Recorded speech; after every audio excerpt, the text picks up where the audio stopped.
Hello, everyone. For those that have joined already, just going to give that 1 or 2 minutes before we run the introductions. So please bear with us, and we'll be with you shortly.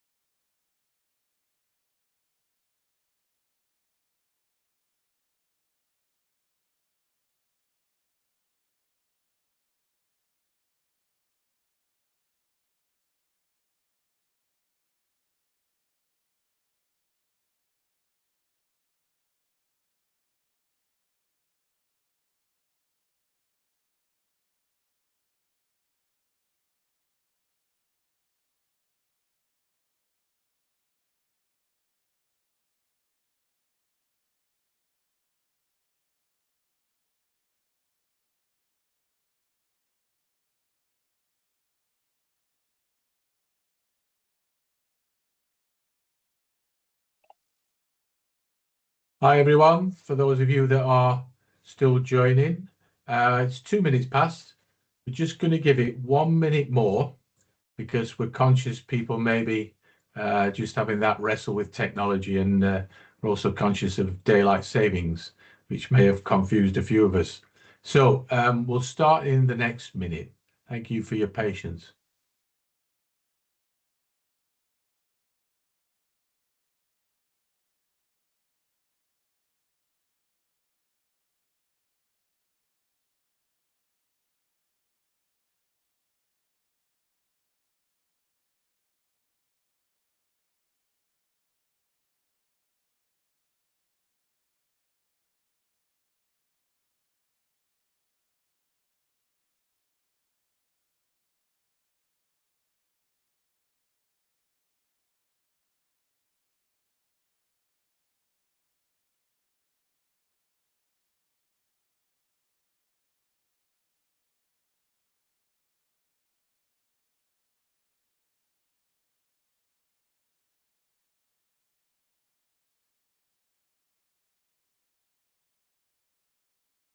Hi, everyone. We're going to start the webinar. Hopefully, we'll have a few more people join us.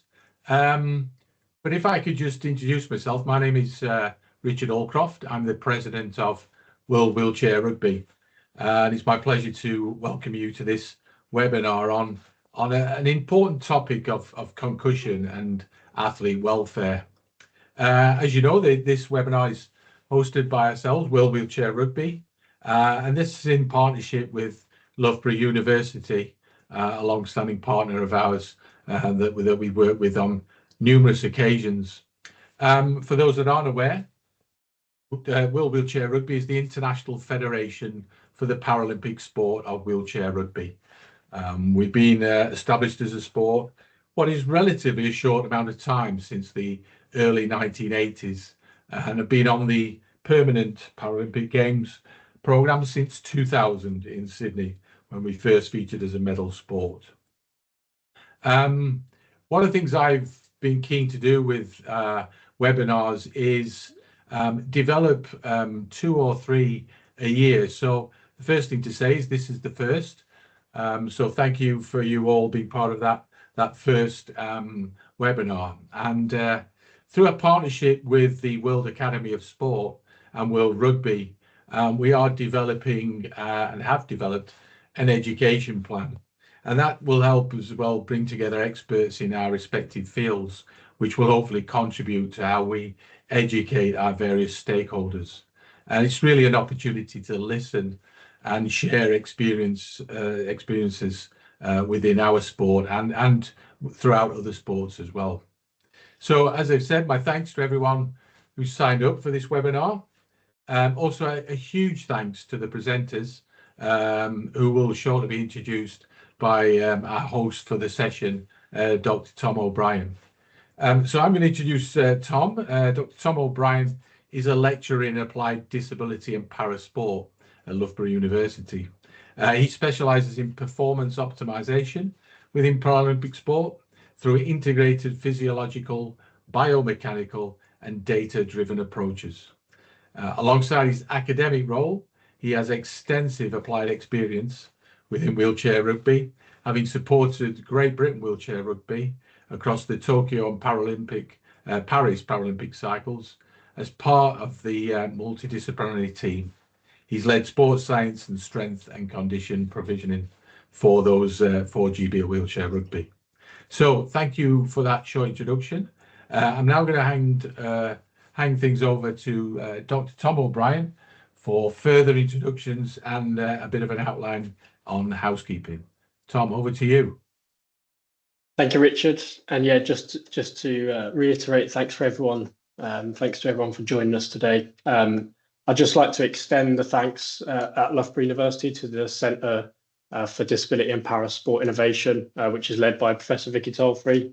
She's been an integral part of the collaboration between World Wheelchair Rugby and Loughborough over the past few years.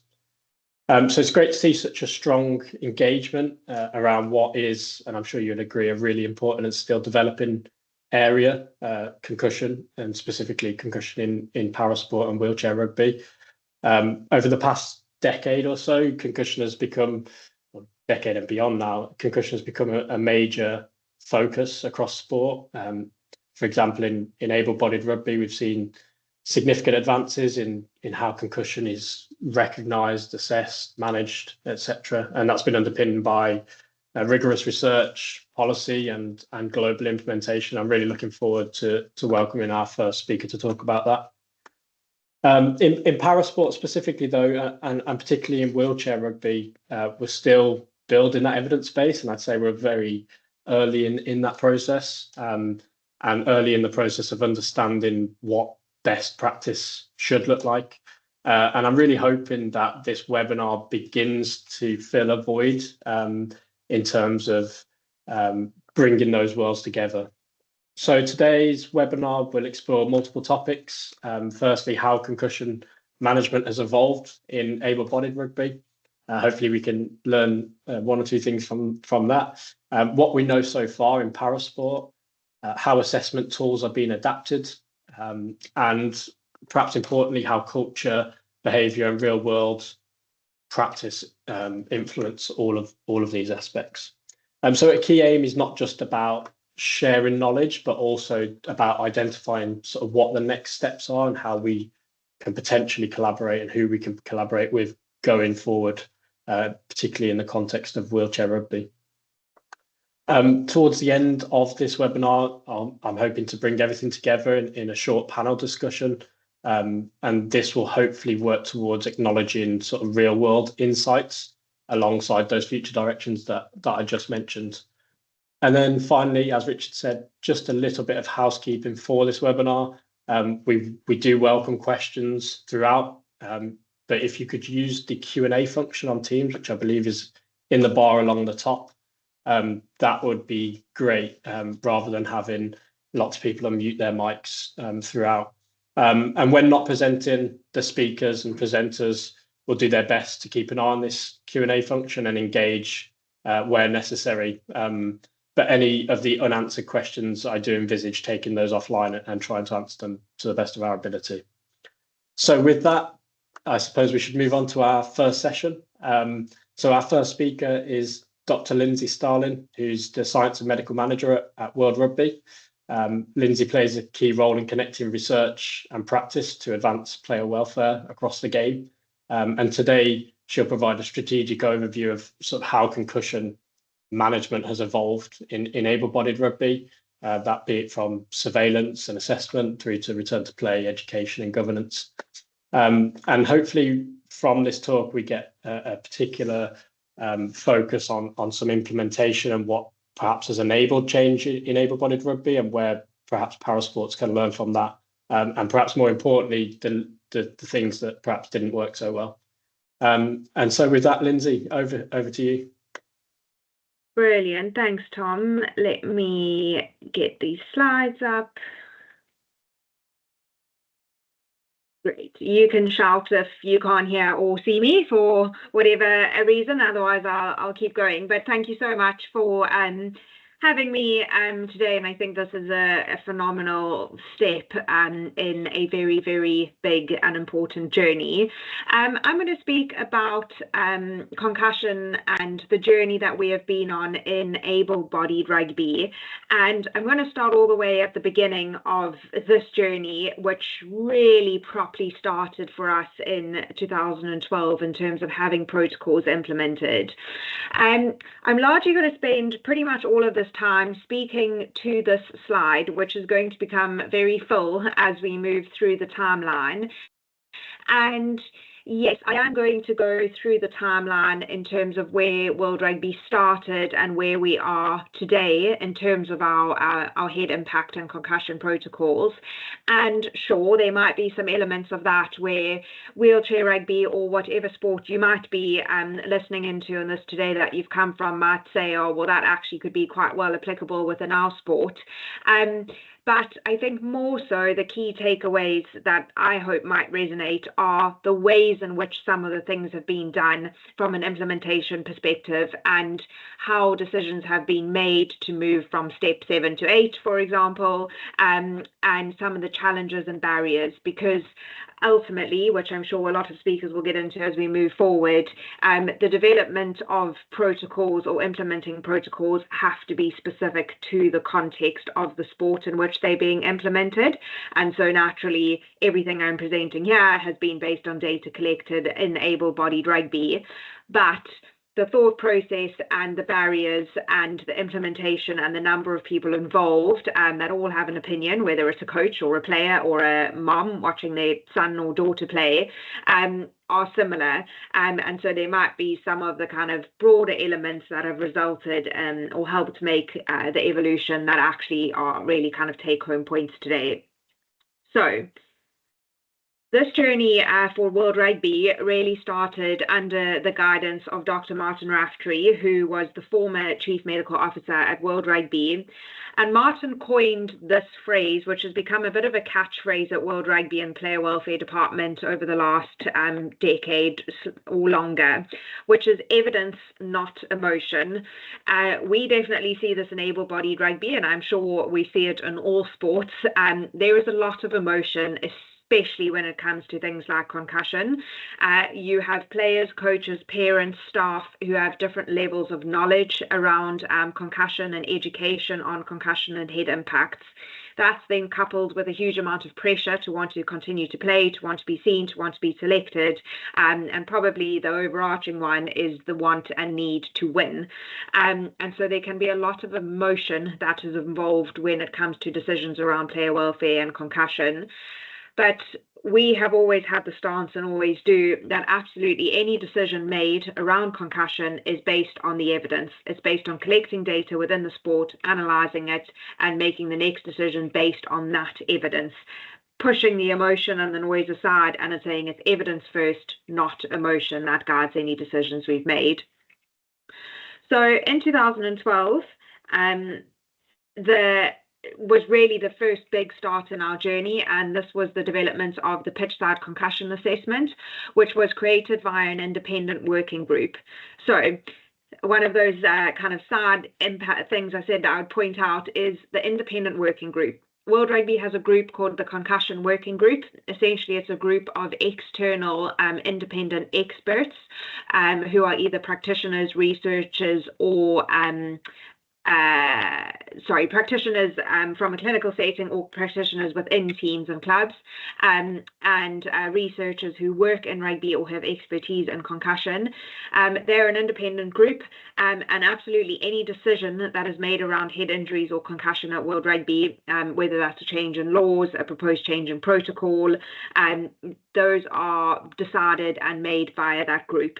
That means that the decisions being made are, one, being made by the individuals that have the greatest expertise within this area, but two, they are being made independently, largely of World Rugby. We aren't sitting there for the most part marking our homework. We have other people, experts, independent, marking the homework. And so absolutely every time point that you see coming up here, the final decision for that will have been made by the independent working group of experts on concussion.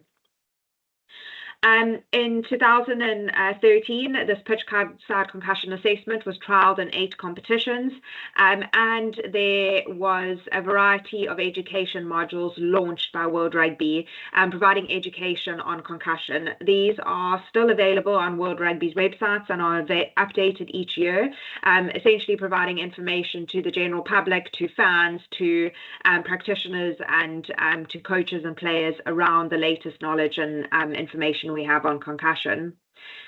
That trial of the pitch-side concussion assessment in those 8 competitions went exceptionally well. There were some advancements made to the protocol, and these are in conjunction with incorporating elements of things like the SCAT and with various concussion meetings. And the pitch-side concussion assessment was evolved to be the first iteration of the head injury assessment, or the HIA, which is the protocol that is still in place in rugby today. It's undergone a significant number of alterations and evolution since 2014, but that was the very first HIA. It was at this point in 2014 where some problems were identified early on around if this was really going to be properly implemented and taken up globally. There were some immediate problems raised. The first is that rugby is a sport that's played globally, and so even though there were guidance documents and instruction manuals on how the HIA was to work, there was already a very apparent inconsistent adoption across different countries, which would also largely be put down to different cultural contexts, different language barriers, etc. There were some structural constraints. So early on, we were introducing things like the HIA and recognition of concussion and removal of players, or potential concussion rather. However, at that time, there was no such thing like a temporary substitution. So right now in rugby, if there is a player is removed for a suspected concussion, there can be a temporary replacement that goes onto the field during that time. That wasn't available in the beginning. And so you can imagine that was a huge barrier where it was seen as a real disadvantage to the team for a player being pulled off to be assessed by a doctor, because the team had fewer players. And even with really good guidelines, of course, certain stakeholders didn't apply. And so it became really apparent, luckily, really early on, that having a good evidence base and having our motto of evidence, not emotion, was good, but it wasn't good enough. And what really mattered was about getting people to follow these protocols and implement them properly.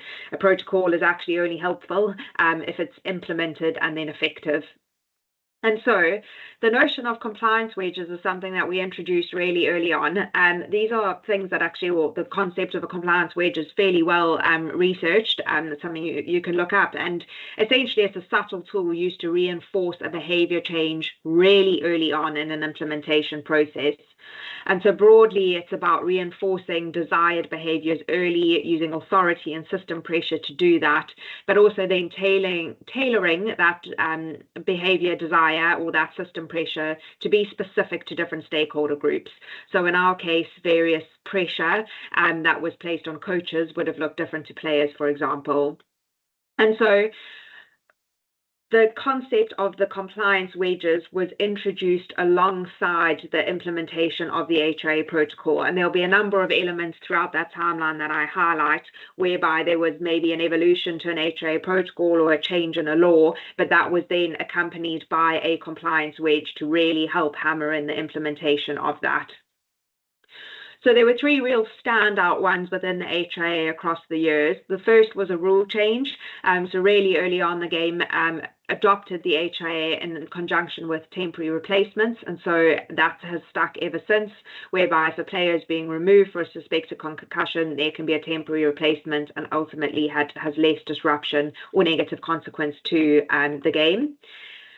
There was really strong messaging. So early on, when all of this was put forward to World Rugby's executive board, another phrase they seem to have coined is player welfare is World Rugby's #1 priority. That has stuck ever since. Whenever you hear World Rugby CEO or chairman speak, within the first paragraph of their talk, they will mention player welfare and will reiterate that it is World Rugby's #1 priority. So that's a really strong message, and it gets reiterated by senior leadership team over and over and over. And that's been in place for a number of years now. And lastly, there were various enforcement mechanisms. Ultimately, we think we would all agree we want change in this space to come from an adoption place, from a level of education and a willingness and a want from players and coaches to change or to adopt these protocols. But alongside, and maybe sometimes in some cases in the absence of that, enforcement is what resulted in the real power stick there. And so the first notable one of those enforcement mechanisms was the Player Welfare Standards, which was introduced in 2014. The Player Welfare Standards are essentially a set of standards that all tournaments that want to be recognised as sanctioned competitions by World Rugby have to agree to uphold. So there are a series of player welfare standards. They cover things from anti-doping to injury surveillance, and within that includes all of World Rugby's head impact and concussion protocols. For a competition to be recognised by World Rugby and ultimately be a sanctioned event, that competition has to uphold these standards. And so when we're talking in the elite game, that is the implementation of the HA. When we're talking the community game, that's the recognise and remove protocol. And ultimately, if a tournament is found to not be complying with World Rugby's head injury and concussion protocols, they are then no longer recognised as a tournament, and there's obviously a lot of downside to that. So that is without a doubt, there's only one thing that comes away that was effective within this last 20 years worth of a cycle, or 10 years worth of cycle, is the player welfare standards. To overcome the challenge of there being inconsistencies in the application of the HIA protocol, the HIA was digitised. It originally was a pen and paper version, and it then became digitised on an online platform. And so now there are lots of checks and balances put in place to that to ensure it's being applied appropriately. And in 2016, the first big undertaking of a study of head injury risk was conducted. By this point, there had been 4 years worth of really good HIA and head injury data being collected that could be married up in the professional game with injury surveillance, and ultimately the mechanism leading to HIAs could be identified. And it was from that piece of work that high tackles or head-on-head contact was identified as the major risk factor for head injury in rugby. And that really started off a series of a zero tolerance for head impact being directed by World Rugby. In 2017, that became a directive that was endorsed. Essentially, it was accompanied by a lot of education and awareness that head-on-head contact is the biggest risk factor for concussion and HIAs, and therefore there should be a zero tolerance to it. So that was really, again, another an endeavour around messaging of trying to get behaviour change to change that. And there was an update to the HIA protocol such that it include off-field video review as a part of it. 2018 was a multi-stakeholder consultation, was the key strategy in 2018. Essentially pulled together a huge group of key stakeholders from around the world, whether it was players, coaches, referees, to get a better lay of the land of, based on the last 6 years worth of efforts in concussion, where did the game stand in terms of an understanding and a directive to move forward. 2019, it was found that whilst in 2017 identifying that head impacts were the biggest risk factor for concussion and really having a strong messaging and directive, was only changing the direction so much, and so there potentially needed to be some bigger sanctions there. And so the high tackle sanction framework was introduced, and this is a framework that's still in play by referees. It's undergone some updates over the years, but essentially when there is a high tackle, to help ensure consistency, there's a framework that referees are to follow to identify the degree of danger of that high tackle and subsequent mitigation for the offending player. Furthering on, some more research on the HIA protocol was looking at diagnostic accuracy to essentially identify of the subtests of the HIAs which ones don't contribute all that much to a concussion diagnosis and which ones contribute more. And as a result of that, there were some minor changes made to essentially just removed 2 subtests that really weren't contributing anything to the HIA protocol diagnostic ability. So as you can see along the bottom of that timeline there, There's continuously epidemiology and concussion diagnosis research going on, and that speaks back and feeds into that evidence, not emotion. We have a team of researchers at World Rugby who review HIAs that get collected on the weekend every single Monday and are continuously updating their analysis to improve the HIA protocol or surrounding factors. Again, another directive around trying to reduce this tackle height to remove head-on-head contact, which just continuously comes up as the biggest risk factor for head injuries, was a tackle height study was introduced in the Under-20 World Championships. Essentially, this was a lowering of the height of a legal tackle to be from the shoulder to that of the sternum to try and remove the players two players' head being in the same airspace. That has expanded, and I don't think I'll touch on that too much in this, but ultimately a lower tackle height has now been adopted globally in the community game. The height of a legal tackle is lower in the community game, and this has actually only just been confirmed, so fairly recent news here, but the lowered height of a legal tackle will be extended and played in the Under-20s World Champs again this year, and that will be another step towards trialling whether we should lower the height of a legal tackle in the elite game as well as the community game. 2021 saw the introduction of an independent concussion consultant across all HIA competitions. This was because there was originally the return to play date or return to play time in the elite game for a concussion was 7 days. That was then extended to be a minimum of 12 days. However, in exceptional circumstances, if the medical team thought that a player could return in that original shorter time period of 7 days, they could only do so if they had a further consultation with an independent concussion specialist, and there are a number of those identified by World Rugby. We also then undertook the ORCID study, which is around this time instrumented mouth guards, which essentially is a mouth guard with sensors and technology embedded in it, which measure both the size and direction of head impacts. These were becoming more available and were coming across our desk more frequently. This was in conjunction with more research coming out from other contact sports that was essentially showing, yes, concussions are bad. We need to identify and remove concussions. But actually, when we're talking about long-term neurodegenerative disease and looking at things like dementia and possible CTE, that it's possibly not as much the individual concussions that are contributing to that, but the accumulation of repeated head impacts. Right now in rugby, concussions happen a lot, and they are something that's incredibly important, but relative to those small innocuous knocks that a player might be having in rugby, they are very rare and very infrequent. And so until that date, we had absolutely no ability to know, other than when a player is concussed, how many small, somewhat innocuous head knocks are they having, which over time could be accumulating to unfavorable neurodegenerative decisions going forward. And so these mouth guards offered a potential to do that. They sounded great on paper, but like everything else, we can't base it on emotion and what sounds like a great idea, and needed some evidence to support that.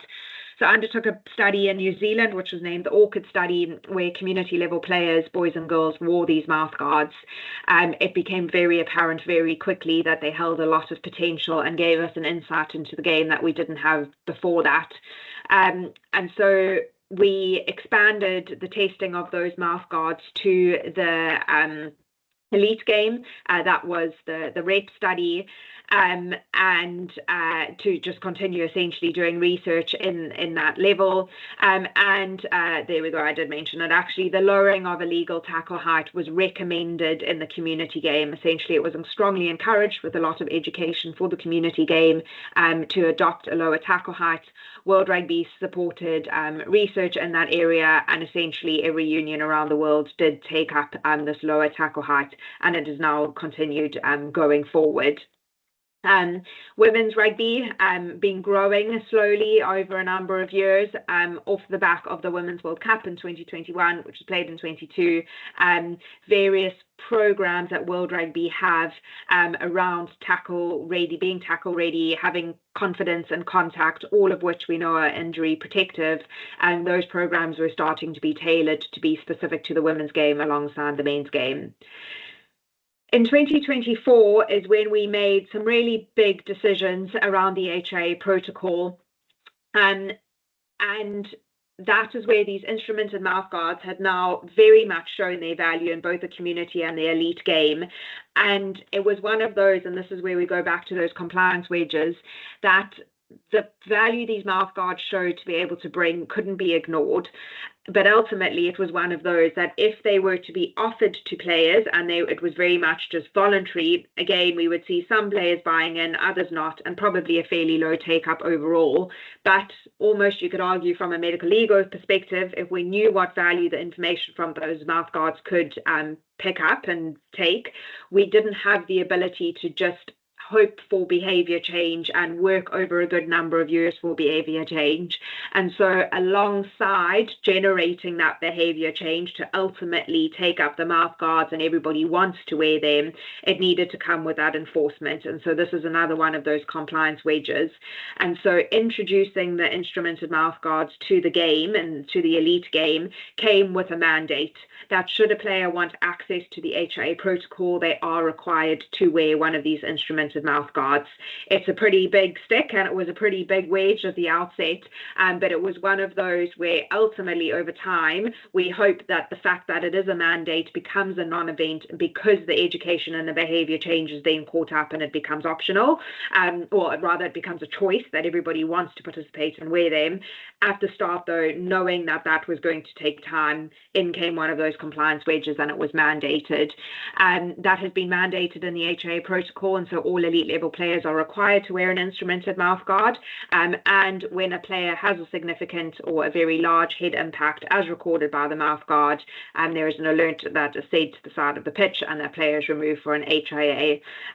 Continuing on the kind of ongoing research and evidence, the threshold that constitutes an alert was changed in the beginning of this year for the women's game. Ultimately it was lowered slightly based on where it was originally set. So this is an absolute whirlwind. These are very much the key points in terms of the journey that World Rugby has been on. Hopefully somewhat interesting, but like I say, this has obviously been developed particularly for able-bodied rugby. It's based on the data that we've collected in our sport, and so any other sport on their journey of concussion or head impact management is ultimately going to make the decisions and should be implementing things that are relevant to the context of that sport. But if there are two key things that I would highlight from our journey, and I guess the biggest learnings overall is this of evidence, not emotion. One, evidence is the thing that should always decide decisions in these space, but when you do get into rooms of having big and difficult meetings and want to make substantial changes to the game where you are then faced with a lot of emotion back of you, it's really hard to argue with evidence. It's very hard. It's very easy to argue emotion and opinion. It's hard to argue with evidence, and so always basing every decision based on evidence. One, makes life slightly easier, but also does make the best possible care for players. And the second piece being that education for adoption. These programs and this journey is only helpful to players if it's actually adopted by the stakeholders that it needs to be adopted. We could have the greatest evidence-informed protocol, but if nobody adopts it and nobody's used as per its intended purpose, it won't have the effect that we hope it does.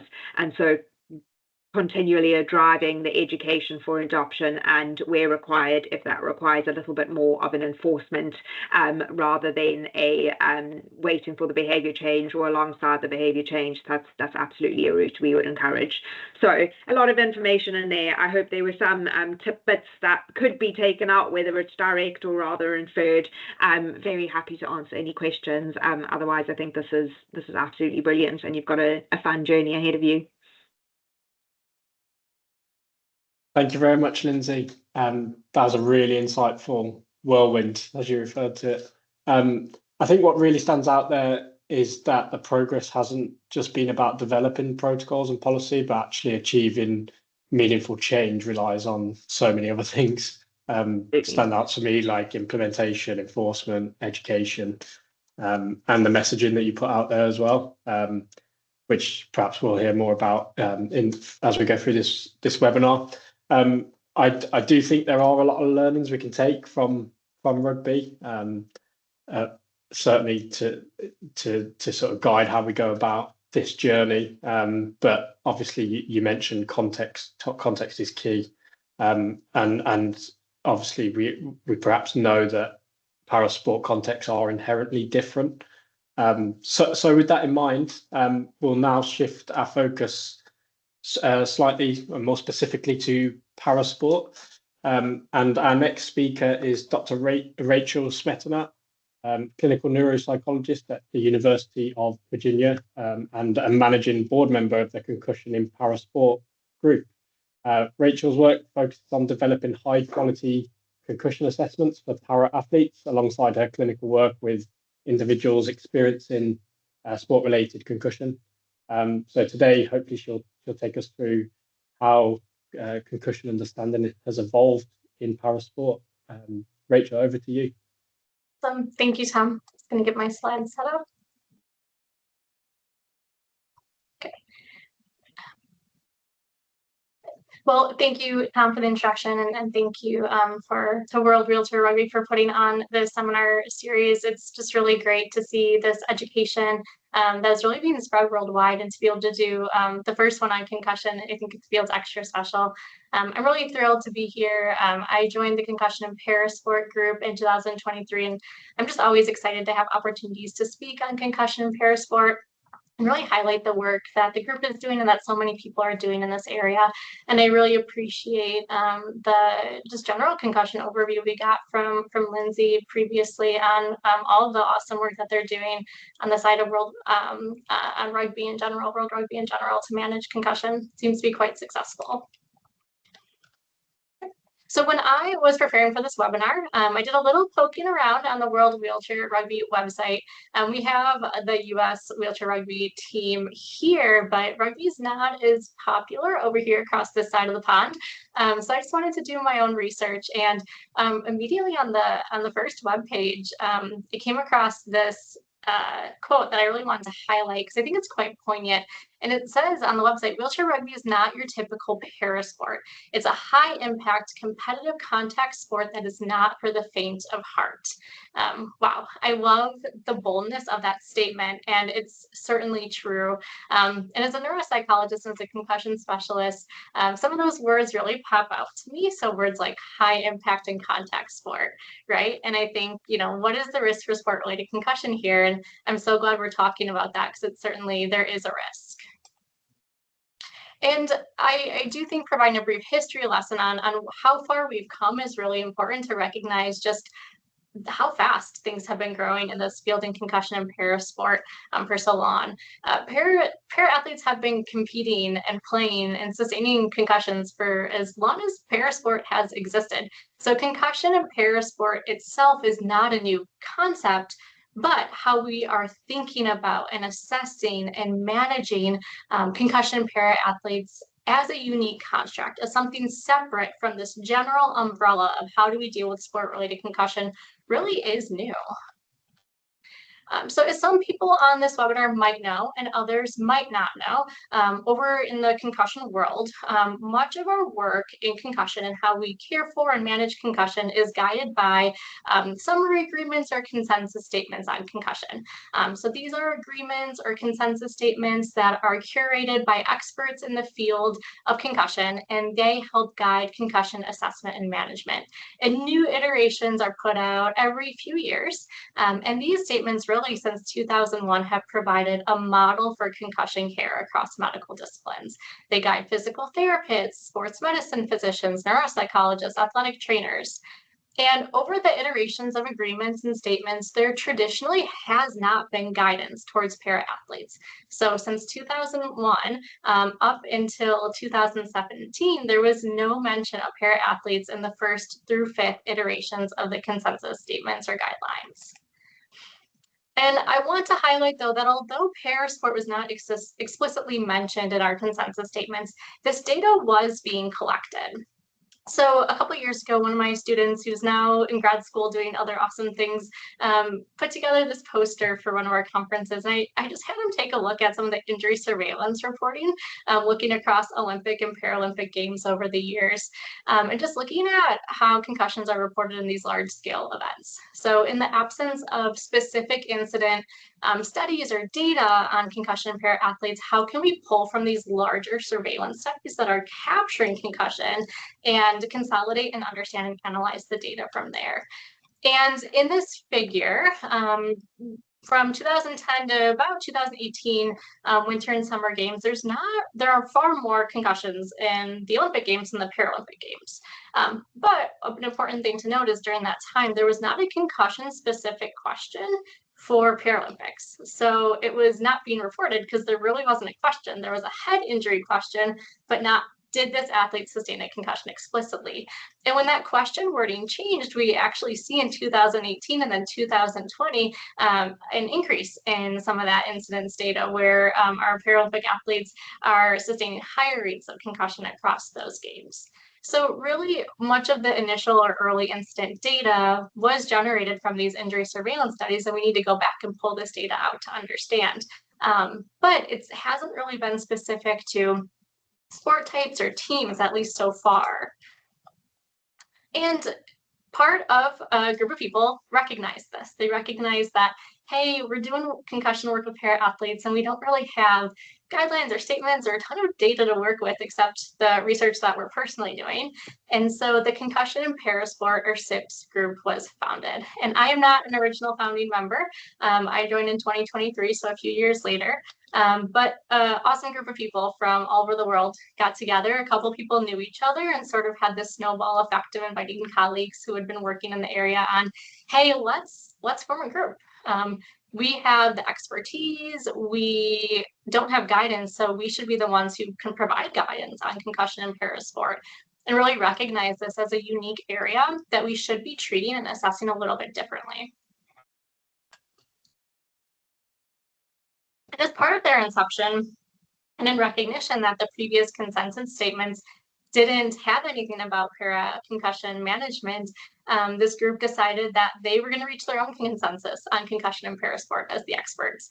So they modeled the same type of approach that the other consensus statements had been done, but there's so much more limited data to work with that it did have to be modified a little bit. But they essentially formed these working groups and focused on concussion assessment, management, returning to play, and just specific considerations across different classifications. This is a highly heterogeneous group of athletes that we're working with when we talk about parasport.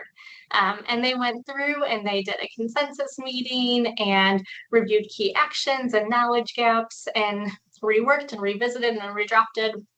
And over several iterations and meetings, they ultimately wrote the first concussion and parasport position statement. So this statement highlighted their recommendations for assessing and managing concussion in para-athletes. This was huge, and the first time that all of that data had really been consolidated to provide explicit clinical recommendations for para-athletes after concussion. And this had really great impact because the most recent or sixth consensus statement included parasport consideration. So some of the authors and CIPS members of that original position statement were invited then into the working groups of the consensus statement, and they talked about parasport considerations and even got to write their own section for parasport considerations. And this is massive because now going forward, para considerations are going to be in consensus statements. And we're a little ways out from the next consensus statement, but we are really, really hopeful that we're going to be able to do a systematic review as part of that consensus, which will highlight and broaden the research even more. And our group has grown since its inception.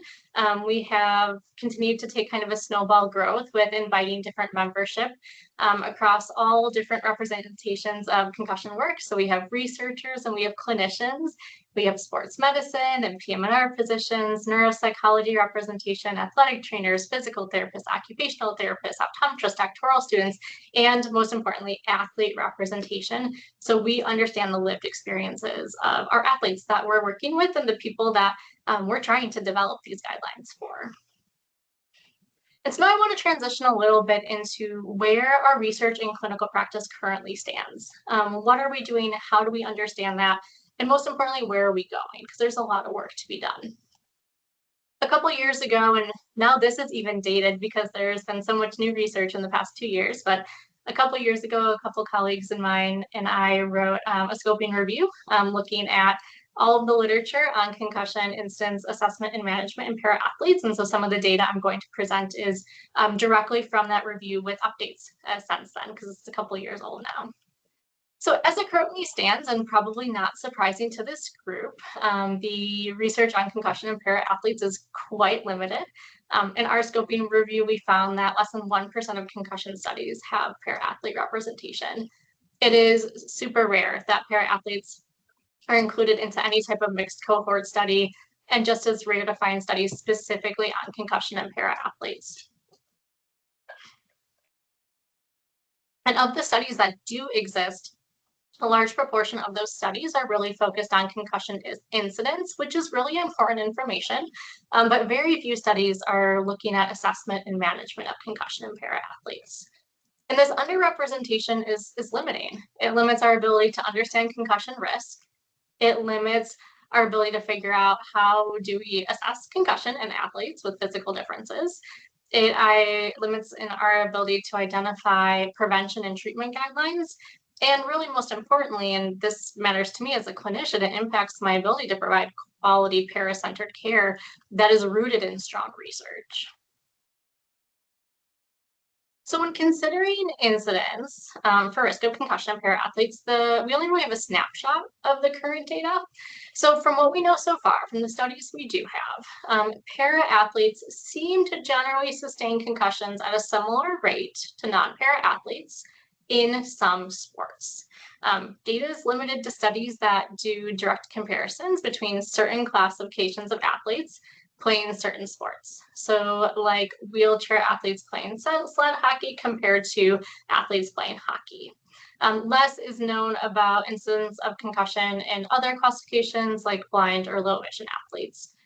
But most of the incidence data we have so far, and this is really important, comes from elite level athletes. So these are athletes competing at the Paralympic Games. These are athletes competing at a world championship level, which is important to capture, but not necessarily generalizable across all para-athletes.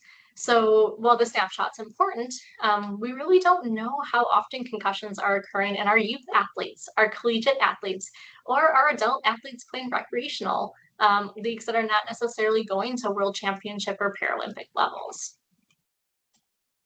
And of course, speaking to the World Wheelchair Rugby Group today, I did do a little digging into wheelchair rugby incidence data.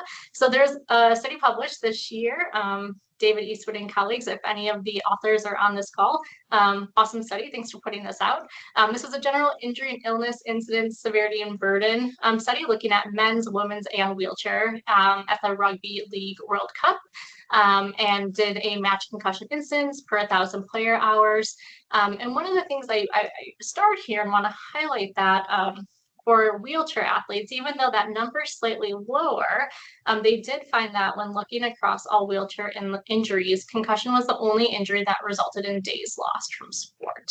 So these injury surveillance studies and incident studies not only highlight how often concussions might be happening, but also the potential longer term impact, like days out of sport for recovery, that a concussion in a sport like that's high impact, like wheelchair rugby, can have. So what do we do when a para-athlete sustains a concussion? Well, we take similar steps to what we do with a concussion in general. So we think about it as the R's: recognize and remove from play, short period of rest, start to return to activities and return to sport, and then refer if symptoms persist. We follow that same model in parasport, but the key point is that modifications are made at each step of the way. So at recognition, we must ask, how do we accurately assess baseline and concussion? At rest, we need to ask, how does disability and or mobility difference impact rest? When returning to sport, how do symptom thresholds differ and what is the best for submaximal exercise? And when referring for persisting symptoms, how should therapies be adapted? And I'm not going to spend too much time on assessment today because Dr. Post is going to be speaking after me all about assessments, and I'm excited for him to share his portion. But I want to just talk about it a little bit. I'm a neuropsychologist, so I can't help myself talking about assessment. And I just want to highlight that a major barrier to concussion for para athletes starts at assessment. It starts with even recognizing that a concussion has occurred. Concussion baseline assessments, sideline assessments, symptom checklists, they were not designed with para athletes in mind. They just weren't. And because of that, the concussion assessments that we use and that we have, they're not adapted to meet the physical differences of para athletes. So if we imagine a blind athlete, she might not have functional vision to complete a computerized assessment. So does she not get a baseline? If we think about a wheelchair rugby athlete who uses a wheelchair for sport or mobility, they might not be able to do a traditional tandem gait.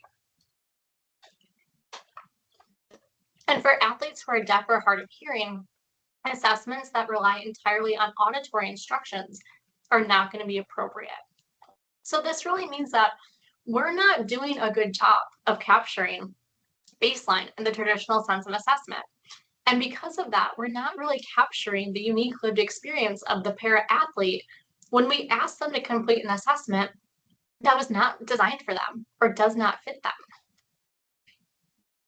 In studies, the studies that have been done consistently show there are key differences in baseline and post-concussion symptom reporting between para and non-para athletes, with para athletes consistently reporting more symptoms at baseline and after a concussion. And these differences most likely reflect the symptoms that are related to physical differences or a medical condition that's inherent to the para athlete, as well as can reflect social factors like access to care.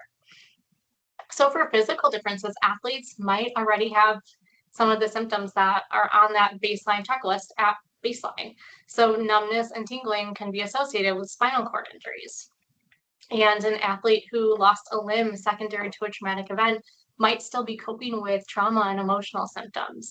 And so when we think about these differences in para and non-para athlete symptom reporting, in the absence of a concussion, it really highlights that we need precise individualized assessments that are supplemented by thorough clinical and medical history. And we need to be able to determine what symptoms are inherent to an athlete's health condition or lived experience and what symptoms are actually concussion. And this really helps us to develop then better management plans of how do we deal with this concussion and how do we get the athlete back to play, which is ultimately what we want to do safely. So in the absence of para-specific measures in the past, that's changing, but in the absence of these measures, previously, the position statement that was published in 2021 by SIPS has this awesome, lengthy, but awesome supplement, which is a comprehensive list of recommendations for modifying assessment in para athletes for concussion. So the SIPS group took the Sport Concussion Assessment Tool, the 5th edition, because that was the one that was out at the time, and they made suggested modifications for 22 different para athlete classifications, which is so far to date the most comprehensive approach to reimagining our current tools for para athletes. And to demonstrate, though, that this was not enough, even though they put out this supplement of, hey, here's what we can do because we don't have anything else. But to prove that's still not enough, they did a Delphi study in 2024 that said nearly half of the scats should not be used in para athletes. And from what is left, most of that needs to be modified. So they really called to, we can modify as best as we can, but we shouldn't. We should be changing, we should be rethinking, we should be redeveloping in a thoughtful approach of these tools. And so clinically, I'm a clinician, so I need to give a clinical example when I speak. If we know that higher symptom reporting and this presence of these symptoms are baseline are incredibly important pieces for information of clinical management, then we need to be thinking about that when these athletes are in front of us. So symptoms at baseline in the athlete's overall context would be expected to influence risk, diagnosis, recovery, return to play. So we think about an athlete who's had a concussion, and let's say they have 13 symptoms, and the clinician says those symptoms are severe. Their return to play might be delayed because the team does not know how to manage these symptoms that are being reported on a checklist by the athlete. But if we had context, if we had baseline context and baseline understanding of this athlete, we might learn that that athlete uses a wheelchair and has a spinal cord injury at baseline. At baseline, this athlete has balance issues and numbness as part of that spinal cord injury. These are not new things. And when returning to exercise, he might have some heart rate variability and some autonomic symptoms, but those are baseline for him, not necessarily a function of his concussion. That has always been the case. And so when his care team understands this and understands that those symptoms that he checked off on the checklist, and when he's returning to his sport, some variability in his heart rate are just how he is at baseline, they can be far more individualized in managing that concussion, identifying what's baseline and what's different, watch those different symptoms that are the concussion symptoms, watch them get better, and then return him to sport based on those concussion symptoms. He will return to sport at a faster rate. And all I'm going to say here is that the solution is coming, and Dr. Post is going to talk about that. And when we move from clinic to returning to sport, we typically move athletes through a progression. So start to slowly increase activities like exercise, sport-specific training, non-contact training to contact training to ultimately return to competition. And when working with para-athletes, clinical experience really supports that the same strategy be adopted for para-athletes, but the mechanism for that return to sport must be sport and athlete specific. So a few condition-specific considerations, we need to be flexible in how we measure exercise thresholds. As mentioned, athletes with spinal cord injuries, they might have alterations in their cardiovascular and autonomic responses, so we might not be able to use heart rate data as reliably in returning to sport. And if an athlete has some pre-existing symptoms from an underlying health condition, we need to think about change as change from baseline. If an athlete has a history of neurological compromise, a history of stroke, a history of moderate to severe TBI that precedes the concussion, we probably need to take a more cautious progression of return to sport just to be mindful of the different impact that a concussion can have on a brain that has some neurological compromise. And then, of course, as always, we need to incorporate the athlete-specific tools that they use in their sport. So last year, coming off the heels of the 6th consensus statement, we put out a call for action that really highlights the need for concussion and parasport research. And just to quote briefly from that, we wrote, understanding the impact of concussion across the diversity of para-athlete population, including athletes with physical, visual, auditory, and cognitive impairments, will require a combination of complementary study designs. These will include retrospective and prospective observational and interventional studies, qualitative studies, single case designs, etc. So our call to action said, we need it all. We need all the research, and we need help doing it. And in doing the research, it's really, really, really important that we remember that lived experience and athletes' perspective should be at the forefront of our mind. We should never be doing research studies, if possible, that does not have an athlete involved in that research design and that implementation to make sure for those of us who are researchers who are able-bodied, who don't have lived experience, are not making decisions about something that we might not fully understand or live through. And in the works, we have a lot going on with our SITS group and a lot more going forward that's going on that we might not be knowing about, but this is a really exciting area that's just growing rapidly. And I hope that some of you want to get involved in this work. But overall, looking forward, we need large scale studies. We need to look at prevention, assessment tools, normative data, and we really need to make sure we're tackling understudied populations, youth, women, and widespread geographical areas. So we need to be really intentional in redesigning our systems and redesigning our research strategies. And in that way, we will continue to grow. So as always, I'd like to thank all my collaborators and those in Concussion and Parasport Group, those across other organizations and at UVA. And most importantly, I want to thank the athletes I work with. On a personal note, I've been in the field of parasport for a very long time, first personally and then professionally. And truly the work I do every day is because of the awesome athletes that I get to call friends and get to work with. So I just always want to thank them because they are really the reason that I get to do this work. Thank you, Rachel. That was very thought-provoking. I think one of the key takeaways for me was the scale of the challenge that we're perhaps facing and the increased appreciation for those that have sort of immersed themselves in this area to further our knowledge in concussion in parasport. You talked nicely about the progress that's been made, and importantly, some of the areas that we perhaps still need to develop, especially around those sport-specific, para-specific tools. I was particularly interested in your reference to the athlete and the impairment-specific understanding in that return to play process, which I think can often get overlooked when sort of generic protocols are adopted.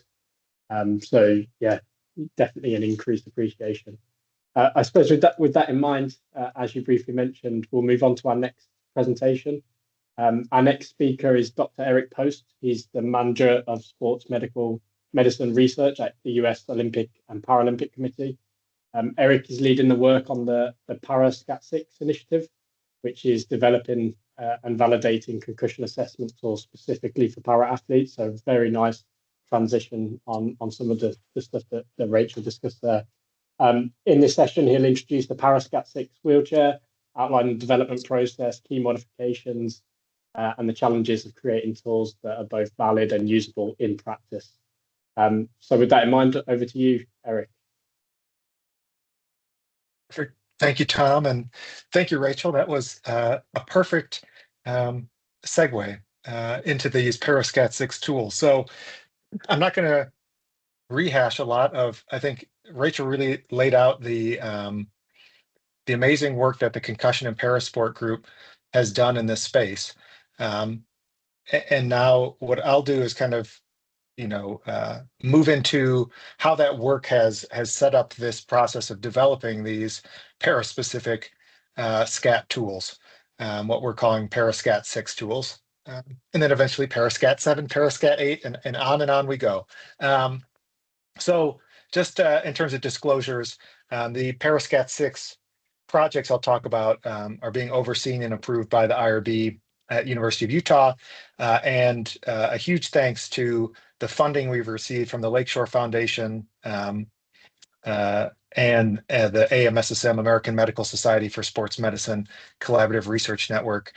These two organizations have funded this work and made it possible. So a huge thanks to those groups. What I want to talk about, I'll go quickly through number one because Rachel really laid it out in terms of the gap in parasport related to concussion assessment and why that is so critical to address. And then I'll spend most of the time talking about what we're working on with these ParaScat6 projects. And many of you on this call, I recognize a lot of names that have been helping us along the way. So some of this will be news, some of it may not be news for many of you. And really focusing most of that on the ParaScat6 wheelchair and that tool and kind of the process for developing it and where it is and when we're hoping that it'll be out in the world for use courtside by providers. And then I'll also speak about some of the other tools that we are kind of earlier in the process, the parascat6 visual impairment and the upcoming parascat6 limb deficiency. And then finally, I want to wrap up just kind of echoing some points that Rachel just made about, what are the implications of having these tools available, and what are we hoping that they will allow providers to do in terms of providing care to athletes, and some of the remaining challenges that will remain even when we have these tools in place. So, Rachel gave a great overview of the sport concussion assessment tool. So, I just put these up here to demonstrate some sections within the SCAT that, present challenges when we think about various para-athlete populations. On the right-hand side here, we have the coordination and balance exam. So double leg stance, tandem stance, single leg stance, doing that both on flat ground and on a foam surface, doing a tandem gait task, a tandem gait while reciting numbers backwards. All of these obviously present challenges or are simply not possible for an athlete who uses a wheelchair as their primary means of mobility. On the left side here, we have some parts of the on-field assessment that you can see may have difficulties as well. If we think about, an athlete with visual impairment going through step 4 and doing an ocular motor screen, or the entire step 2 Glasgow Coma scale when we think about eye response for an athlete with, some sort of visual impairment. So there's a lot of issues throughout, and as Rachel highlighted, the concussion and parasport group has really led the way in terms of bringing these issues to light and trying to, create a path forward for improving concussion assessment and concussion care in parasport. So this is, again, going back to that consensus in 2022 with that statement on parasport considerations, that the commonly used assessment tools, such as the SCAT, are not validated in the para-athlete population, which requires a more individualized approach. And because of that lack of validated adapted tools, clinical practice has to be improvised, and it's going to be inconsistent, therefore. And the work that the SIPS group has done has been really important to start to highlight, as Rachel showed, what's that green, yellow, red? What should providers consider they can use without modification? What should they consider modifying? And what should they skip, right? But it's still ultimately the provider, it's leaving a lot of discretion and ambiguity for the provider to try to figure out, how do we take this SCAT tool and use it with this athlete here in front of me. And ultimately, what the concussion and parasport group has done such a great job is saying that, all athletes deserve the same access to evidence-based assessment, whether it's a para-athlete, a non-para-athlete, whatever sport, whatever level of sport. We want to raise the evidence level, going back to Lindsay's talk, and we want to provide that really strong evidence across the board to improve concussion care. And so what we're trying to do with the parascat6 tools is apply that and raise the level of evidence-based care as it relates to concussion assessment. So again, as Rachel mentioned, when we kind of set off on this path to create these parascat6 tools, it was really guided by these statements from the concussion and parasport group that acknowledging this is a very heterogeneous population, even within a specific sport. Even if we think of just within wheelchair rugby, there's still so much variability between athletes, right? But anything we do needs to be tailored by impairment. It needs to require the inclusion of para-athlete experts in the research team. And really importantly, as Rachel said, include para-athletes to understand their experiences. So these have been kind of the guiding principles for us as we think about how do we create these parascat6 tools. And really what we're doing with this process is, the concussion and parasport group, or I should go back, the concussion and sport group has created the SCAT6 and the SCAT tools, right? And the concussion and parasport group has described the types of adaptations that are needed within that SCAT6 tool. And what we kind of view ourselves, our role within this project is to kind of bring those two groups together to formalize the recommendations that the Concussion and Parasport group has made and place those recommendations into the format of the SCAT tool so that it's recognizable to clinicians. They're trained on it, they know the SCAT-6, and now these tools are very similar in format to the SCAT-6 and use that as kind of the scaffolding, but they are incorporating all of the recommendations from the Concussion and Parasport group. So that's the overall initiative.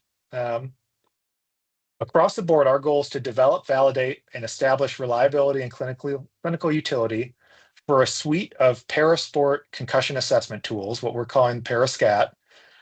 And the purpose of these tools is to evaluate suspected sport-related concussion in various adaptive sport populations. This is the overview of the process that we're using to develop these tools. Each of these tools, and so far we have kind of 2 of these tools in this process, and 1 will be starting later this year. They start with these development summits, and I'll talk more in detail about these, but the development summit, really the purpose is to bring together 3 groups: experts from the Concussion and Sport group, experts from the Concussion and Parasport group, and then athletes with the lived experience across these various populations, and to bring those groups around a table and talk about how do we create a tool that's going to work in clinical practice that is adapted for this specific population. The goal of the development summit then is to kind of create this rough draft of a tool that then we put through a pretty rigorous refinement process. So we come out with this rough draft, but there are things we most likely have not considered, right? There are, things that we just didn't think about during the development summit. So then we go to an external expert review. And that's a group of 5 clinical or research experts in sport-related concussion and parasports medicine. And we like to also include, for the wheelchair tool, we included 2 Paralympians within this group as well. These are folks that were not a part of the development summit, so they haven't seen the tool before, and they weren't a part of those conversations, right? And now they see the tool and they get to evaluate it and provide their feedback. And we do a 3-round iterative review with that external panel. And then we go through content and face validation. And so once we've gone through that external review, we take that draft and we put it in front of 30 additional clinical and research experts in sport-related concussion and parasports medicine. And again, these are 30 folks that have not been involved in the process to date. So the tool is fresh to them, and they come at it with a fresh perspective. And they assess, are the items clear? Are they relevant? Are they appropriate to a sideline assessment in this population? And it goes through review with these 30 experts until we've achieved sufficient content validity for all items. And then finally, we go on to face validation, where we recruit, in the case of the wheelchair tool, we're recruiting 60 parasport athletes who use wheelchairs as their primary means of mobility. And they are doing the same thing where they're reviewing the entire tool relative to the original SCAT-6 and assessing feasibility. Are these assessments realistic to perform? Do they make sense? Are they measuring the right thing? Are the instructions clear from the athlete's perspective? So what we're trying to do throughout is make sure we have put as many checks in place so that by the time it goes through these phases, we feel that we have a really robust tool that has received input from not just the scientists, but also the clinicians who are going to be using this tool on the sideline and the athletes who are going to be being assessed for concussion. So we're using a similar process. Some of the details within change in terms of the numbers and things like that, but the actual stages are all the same. And we're taking, the current plan is to take these 3 tools through this entire process. So the wheelchair tool, we've been working on this since February of last year, so a little over a year, and we're currently in the face validation stage. The visual impairment tool, we had our development summit in November, and it's now currently in the external expert review phase. And then the limb deficiency amputee tool, we're planning to launch later this year and host that development summit later this year. Okay, so that's kind of an overview of what we're doing with these ParaScat6 tools broadly. I want to talk more specifically now about the wheelchair tool, so the ParaScat6 WC. And our goal is to publish by the end of this year a validated tool that is freely available for clinicians to use. The great thing is, it's such a positive collaboration experience that I've had leading these projects. The Concussion and Sport group who create the SCAT tools, they're totally on board and fully supportive. And so when these tools are published, they are going to have the same visual design as the SCAT tools. They are going to use the same registered trademark, that the SCAT6 registered trademark. They're going to be freely available online in the same place as the SCAT tools. They're going to be, we really want to make this as open and accessible as possible for clinicians around the world, just like the SCAT tools are, which has been incredible support from the Concussion in Sport group. So how did this all start? So February of last year, so about 13 months ago, we hosted our first development summit in Colorado Springs, and we brought together really those three groups I talked about: the representatives from the Concussion and Sport group, so the group that holds those consensus meetings to create the SCAT tools; representatives from the Concussion and Parasport group, who has really been leading the work in this space; and then expert clinicians and athletes within wheelchair sport, and hosted a 3-day summit where the group, we sat around a table and really thought critically about how do we actually formalize these recommendations from the Concussion and Parasport group into a clinical assessment tool. And this is a really complex problem. So, we've tried to keep a couple things in mind going through this. One is that no tools currently exist, right? And so we can't necessarily get caught up on creating a perfect tool. What we're trying to do is go from 0% to a 75% solution, and then the tools will be refined over time, just like the SCAT tools have been. So we're trying not to get frozen by the complexity of it, and instead we're trying to create a clinical tool that is going to improve concussion care. And it's not going to be perfect, but it's going to improve the current state of affairs. And we also spent a lot of time thinking about, okay, how do we maximize the time during these 3 days? And really came to the conclusion that our role from a USOPC sports medicine research perspective is to facilitate the work, right? And create the structure around the summit and the structure for the experts to then turn their thoughts into an actual tool. And that's the goal over 3 days, is to really think critically over each section of the tool, and at the end of those 3 days have a rough draft that can now go through that further iteration and testing. So Rachel can probably speak to this as she was in our visual impairment summit. Our role, the USOPC's perspective, I feel like I'm doing a lot of I'm more of a therapist than a scientist. I'm kind of guiding people in their thoughts and helping people come to conclusions and helping formalize people's thoughts, because all the brain power is around the room, and we're just trying to leverage that into the tool. So here's some shots from the development summit just to show folks having a good time. We've had Team USA athletes involved in each of these summits, and their perspectives really have, probably done more work than, not to disregard our experts and their brain power, but, we will come up with something, and within 5 seconds, the athletes can say that's never going to work, right? Or, that's just not realistic. And so having that athlete perspective throughout the process is so invaluable. So I just echo that point again from Rachel in terms of parasport research. Okay, so the key outcomes. We published a editorial last month in BJSM. It's freely available, published open access. So you can go ahead and download that. And that goes into more detail about how we designed the summit and how we thought about structuring everything. And, we published appendices with our schedule, the pre-work that everyone completed, the kind of project charter, all of these documents in case anyone wants to try to do some sort of similar, summit or modification summit.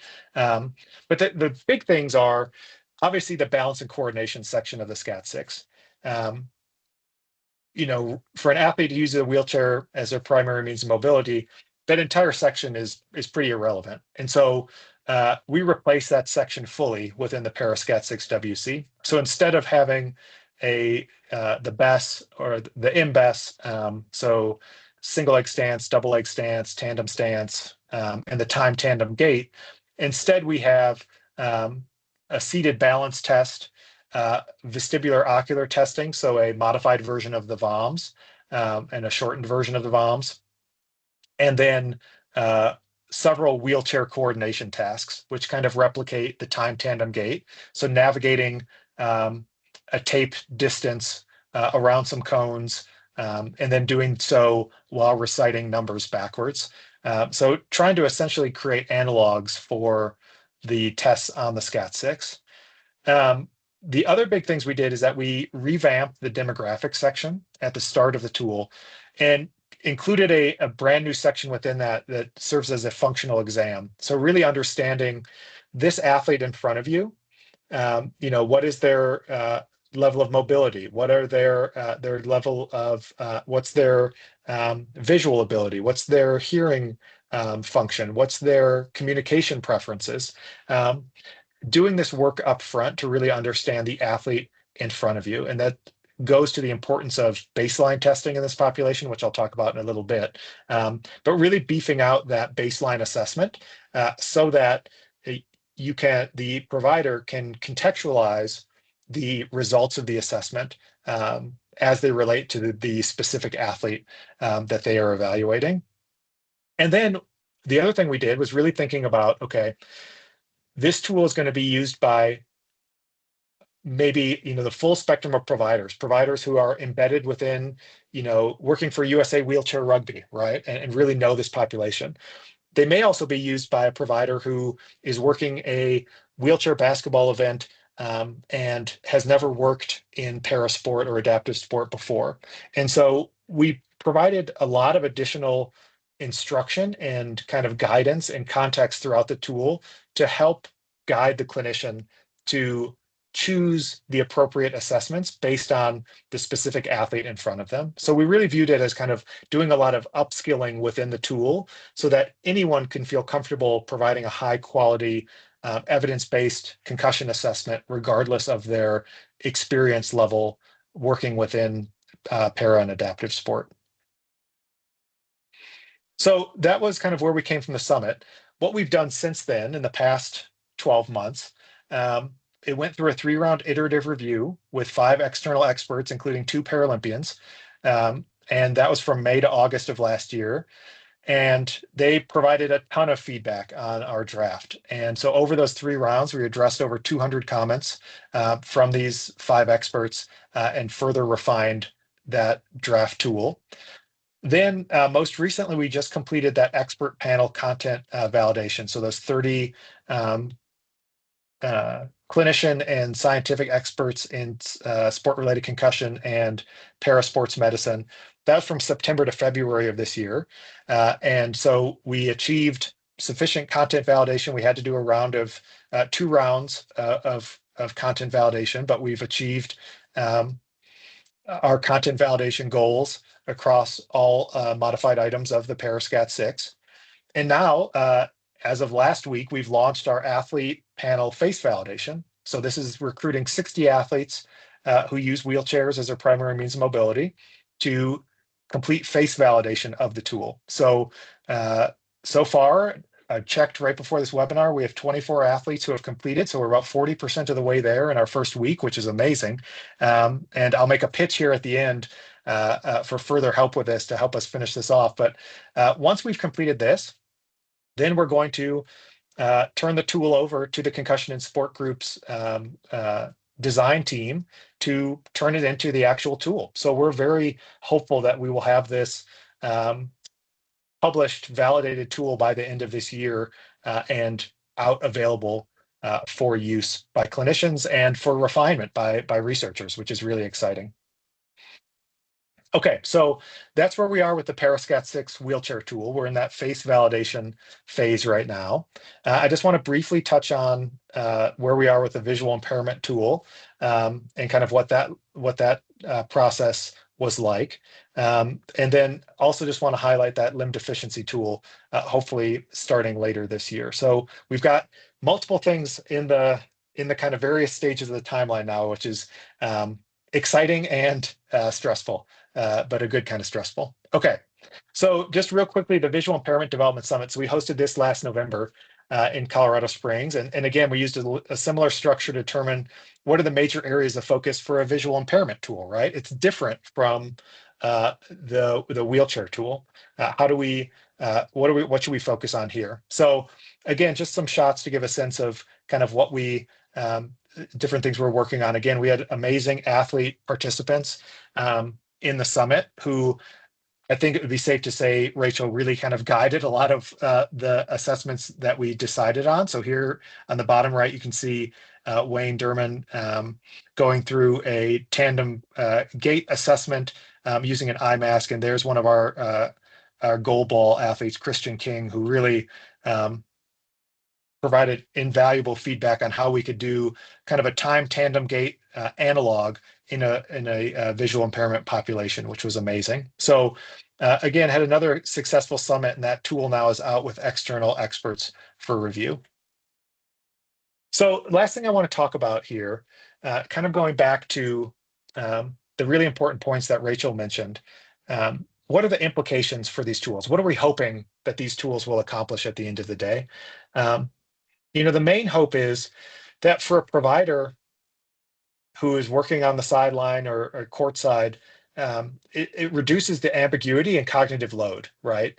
Where you no longer have to figure out, okay, I have the SCAT 6, how do I modify it? What should I do? What should I not do? How can I modify on the fly? Let me go to the appendix from the Concussion and Parasport consensus statement and try and scan through that. Instead, you have the tool, you go through the tool, it provides you the instructions just like the SCAT 6, right? And you can feel very confident that you're providing really high quality care. And it levels the playing field. So, our hope with these tools is that all athletes now have an evidence-informed assessment that was, in particular for para athletes, that this tool was built for them and including their voices in the development.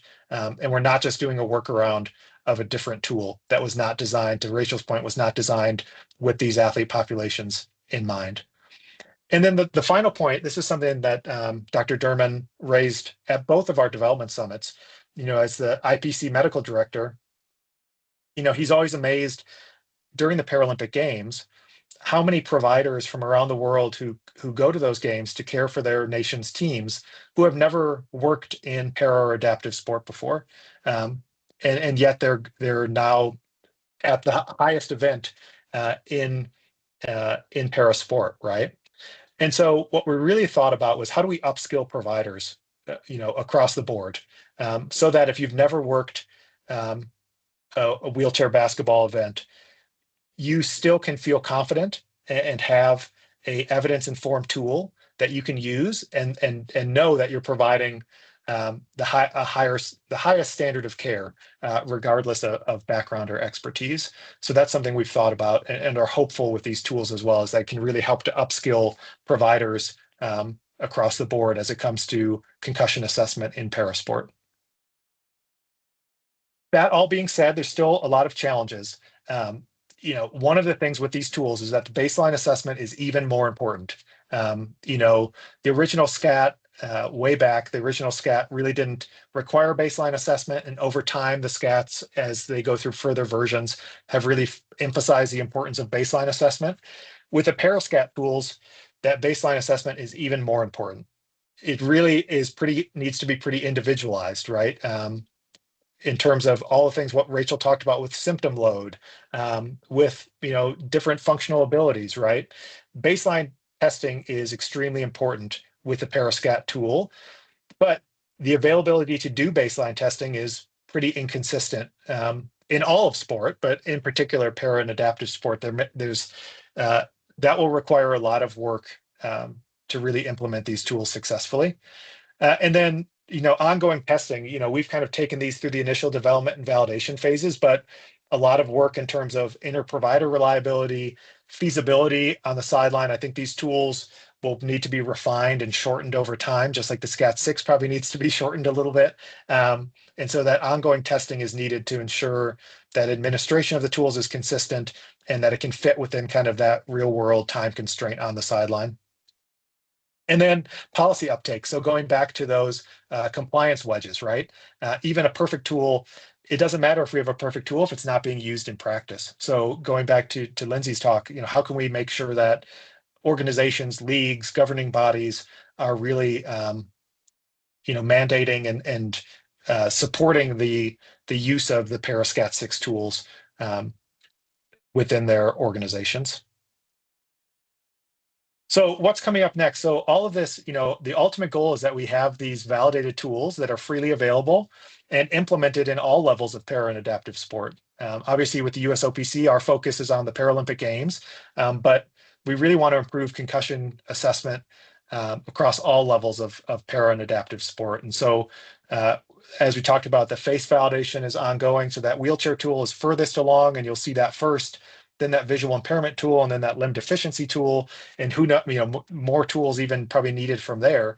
All with the goal of be amazing to tune into LA28 and hopefully no athletes sustain a concussion, but if someone does sustain a concussion, to have these tools available and used to make sure that they are being assessed in a high quality way. Okay, so I'll wrap up there.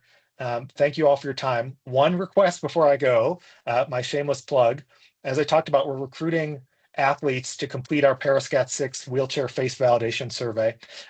It's a 1 to 2 hour online survey, so it's lengthy, but we do have funding from AMSSM, $250 USD if the participant completes the survey. There is paperwork they have to complete and all that to receive that payment. But if you know of athletes, teams that you work with that would qualify, the athlete must be 18 years of age or older. They must use a wheelchair as their primary means of mobility. They need to be able to comprehend and complete an online survey written in English, including viewing videos. Okay, so those are our qualification criteria. If you have any interest or know of anyone, any teams that would be interested, please reach out to me, research@usopc.org, and I can provide more details and get them set up to take the survey. So I will stop there. Thanks, Eric. That was really insightful. It's great to hear about the ongoing work that you're leading in the concussion assessment sort of domain. I think it's important for people to understand and appreciate that development process. So I'm really glad that we got a full insight there. From the presentation so far, I do get a real sense that the importance of collaboration is of significant importance as we take this work forward. So it's something that's really sort of standing out to me so far. Moving on to our final speaker, Professor Dom Malcolm from Loughborough University. Dom is a leading expert in sociology of sport with a particular focus on concussion policy and athlete behaviour. And in this session, he'll explore the social cultural aspects of concussion. I think this is of real importance with parasport, as we've heard so far, where context and culture is really key. So, Dom, looking forward to this one. Over to you. Okay, thanks very much. Can you see the slides okay? We can. Excellent. Yes, thanks, Tom. Thanks everybody who's preceded me for some really interesting background to what I'm going to talk about today, which is going to be a bit of a gear shift, I suppose. 5 years ago, I wrote a book called The Concussion Crisis in Sport. And the reason why I mention that now is because I wanted to give something of a flavour of the approach that I take. because my role really as a sociologist is to understand concussion in sport, but in the broader social context. And we can see that debates about concussion are ever expanding. They pose key risks to particular sport. They're spilling over beyond those who were originally or immediately affected by concussion. And there's a lot of call for all kinds of solutions for this to be resolved. And in many ways, this webinar is a good example of that expansion and how this is becoming a more complex, difficult to define problem with many more stakeholders over time. To signal something of the complexity, it was interesting to listen to Lindsay's presentation earlier. We've seen this evolve quite significantly. This used to be about concussion. It also has, for 25 years or so, been complicated around issues around second impact syndrome, CTE and neurodegenerative conditions, but increasingly we're talking about repetitive head injury as well. So the film Concussion that was released in 2015, I think, starring Will Smith, was called Concussion. It probably should have been called CTE at the time, and if it was released now, it might be called repetitive head injury. So this is an indication of the complexity of this, how this is an evolving problem and ever expanding. Part of the challenge of resolution is that on the one hand, we have a set of medical technical challenges, and on the other hand, we have a set of social processes which have led to concussion taking the kind of prominence in our sport and our society that we see now. Of the social processes, I think probably the key one is what I call the growth of neuro societies. So we live in societies where mental health is increasingly seen as a challenge, where people are increasingly undertaking lifestyle behaviors to offset the risk of dementia in later life. And we do brain training exercises, and we're very, very conscious about our neurological health. And these social processes, in some ways, are the broader context of why we have these medical technical challenges. And the whole range of things that we, if you look at it in a compartmentalized sense, we need to address to solve this crisis around concussion, but which are in themselves elusive, but also not the ultimate solution. A good example of this is the saliva diagnostic test for concussion, which has been talked about for many, many years. I think this screen clip comes from 2021, where people were talking about how a saliva test was imminent that would give us a pitch side diagnostic of concussion that was reliable and would, according to the scientists developing it, be a game changer. Firstly, it's important to note how long this is taking to develop, and we still don't know whether it's going to be deliverable across different sports. One of the things that we don't often recognise, though, is that if we had a test like this, it would fundamentally change our understanding of the incidence of concussion. I mean, it might make us appear or make us aware that there was far more concussion or far less concussion than we're able to diagnose at this particular time. But the important point here is that these technological innovations change our understanding of concussion and these conditions, and therefore change the problem that we're trying to resolve. Even if we had a reliable saliva test that could diagnose concussion at the pitch side that was scalable out across all different sports, would it resolve the issues? Probably not. We'd still have the issues around CTE, we'd still have the issues around repetitive head impacts, and we'd probably be working on those issues for a whole generation. So this is not to say that these technological solutions have no value at all. Indeed, they clearly have a significant value to participants in sport. But my point is that they're not the whole solution. There is a broader solution that we need, and that solution rests in a broader socio-cultural understanding of concussion.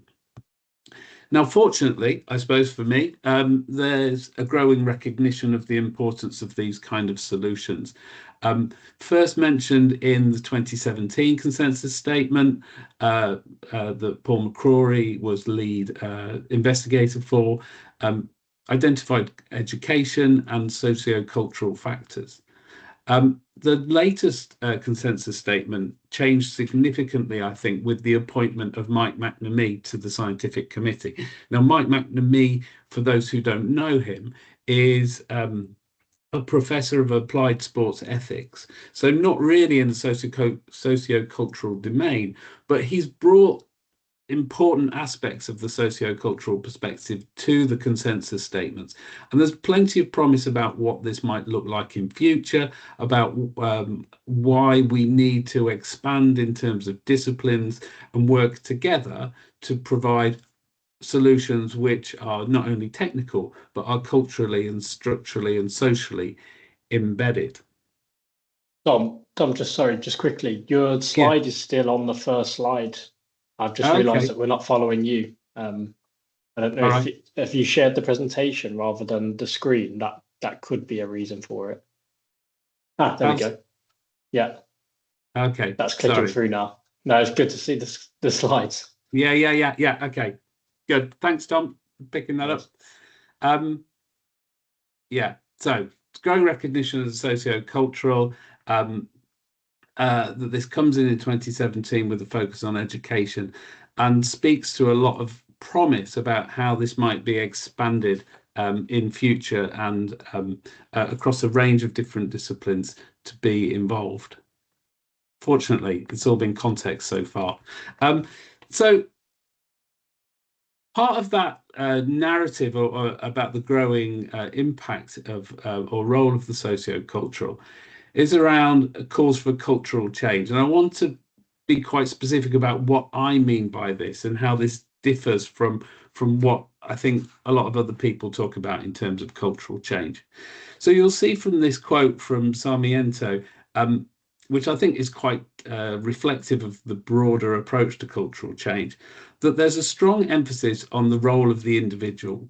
We can see in this quote words like reporting, complying, norms, attitudes and behaviors, and it's all very, very much so focused on what the individual should do and how that constitutes culture. But from my particular point of view, culture is bigger than this, it's wider than this, and in fact those behaviors are embedded in a broader structure of society. So a very simple but very general principle of a socio-cultural approach is that people in similar social contexts tend to think and act in similar ways. In other words, context really matters, and the broader structure and processes of those cultural environments are what we need to be looking at if we're going to achieve that broader resolution to concussion as a crisis. So the focus is on structure, the focus is on process, so how things change over time. There's not a single solution. And we need to recognize as well that these are difficult things to do. These are difficult changes to make, but they're also fundamentally important to our addressing concussion within sport.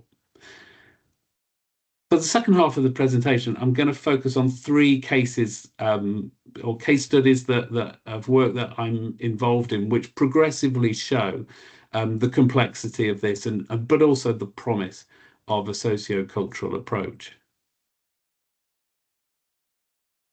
The first one is around education and awareness. As I mentioned, in 2017, in the consensus statement, there was a lot was pinned on education as a potential game changer in terms of reducing concussion incidents and indeed the harms of concussion longer term. And we saw the growth of a whole range of education and awareness packages. I've used on the slide an image of England Rugby's head case education programme, but many sports have them, and also many brain injury charities have them as well. The challenge with these is that they don't appear to work. They don't appear to be very standardized. We conducted a systematic literature review of 28 studies evaluating different education and awareness programs. It found that those programs were very diverse. It found that they had very inconsistent goals. And most crucially, there was no model that really guaranteed any kind of success in terms of changing behaviour. Changing knowledge was relatively easy, but changing behaviour less so. Similarly, I've been involved in an online survey with university students, which shows a good level of knowledge about concussion in sport, an adequacy in terms of identifying signs and symptoms. But these things are not, this knowledge and awareness is not reflected in the behaviour of those particular students. There's a whole range of qualitative studies as well that look at the evidence, look at the understanding about concussion, particularly in rugby and boxing contexts. And evidence is non-compliant behaviour within these contexts. So despite people having a good awareness, and I would argue that awareness of the longer term harms of concussion in particular are more evident than they ever have been in the past. Most people who've taken part in these sports have seen the documentaries about longer term neurodegenerative harms and understand that those risks apply to them in some level, but don't modify their behaviour to adjust for that. So the kind of recommendations that come out of this, if we take a socio-cultural approach, and just actually earlier today, I was notified that our editorial to the Clinical Journal of Sports Medicine has been accepted, where we set out a plan and set of recommendations about the need to co-create education materials. And we've heard a lot about that within the webinar so far, but not particularly in relation to education. And think about how people's experiences of risk, their cost-benefit analysis, if you like, of the decisions that they make are contextually made, and how we not simply devolve or disseminate medical materials about what people need to, what people should be looking for in terms of concussion, but how we work with them and think about what it means in their lives and how they should change, how that means or gives them the rationale for changing their behaviours. A second study that progresses this slightly is a study that I was involved in with professional wrestlers in the UK. Now, what I love about this is that many of the solutions that are often given for concussion problems in sport relate to rule changes. But in wrestling, there are no rules and nothing is unthinkable. So we're free from the constraints of those factors. And yet we still see a similar set of problems around concussion being something which the wrestlers themselves are hugely aware of and concerned about. Concussions being relatively routine and frequently experienced by the wrestlers themselves. And the wrestlers themselves feeling unable to act more cautiously, unable to adopt behaviours to safeguard their own longer term health. The contributory factors for this are really set in the relations that they have with others. So the relations they have with their employers. Quite simply, many of these wrestlers need to continue wrestling for their economic survival. And where you have athletes whose economic earnings are based on their ability to participate, you disincentivize those athletes from declaring their concussions, which are likely to take them out of sport for a particularly long time. Wrestlers and many other professional athletes are in very precarious situations where their employment can be terminated very quickly. So those kind of support mechanisms are important. Within wrestling, there's also a mediating factor around relations with co-workers. So there's some very interesting explanations of how co-workers cajole others wrestlers into high-risk behaviours, because any individual wrestler's economic value within the performance of doing wrestling is related to what other people will let them do. So there's an important negotiation, and what happens in these negotiations in wrestling is that the most powerful, the most well-established, the most charismatic wrestlers effectively force the weaker, newer, younger wrestlers into taking high-risk behaviours, including when they have elements of concussion. And finally, there's elements of the relationships that wrestlers have with their fans, the demands from fans to be more spectacular and to have more and more spectacular displays, the demand from fans to develop particular characters for wrestlers, which constrain their behaviours. So the argument here is that there's not a problem about awareness and there's not a problem about particular rules in sport, but it's how the sport itself is structured and how certain cultural norms exist and persist and how they are baked in to those sports and hence need a more radical intervention to change.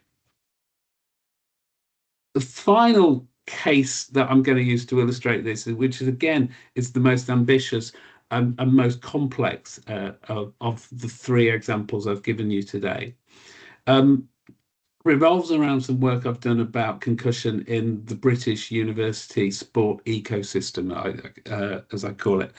So the context for this was a change in UK government guidelines for grassroots sports, an awareness that university sports subcultures exhibited particular characteristics, and a debate around a changing duty of care for universities. So how much should universities care for their students? What provision should they put in for their students?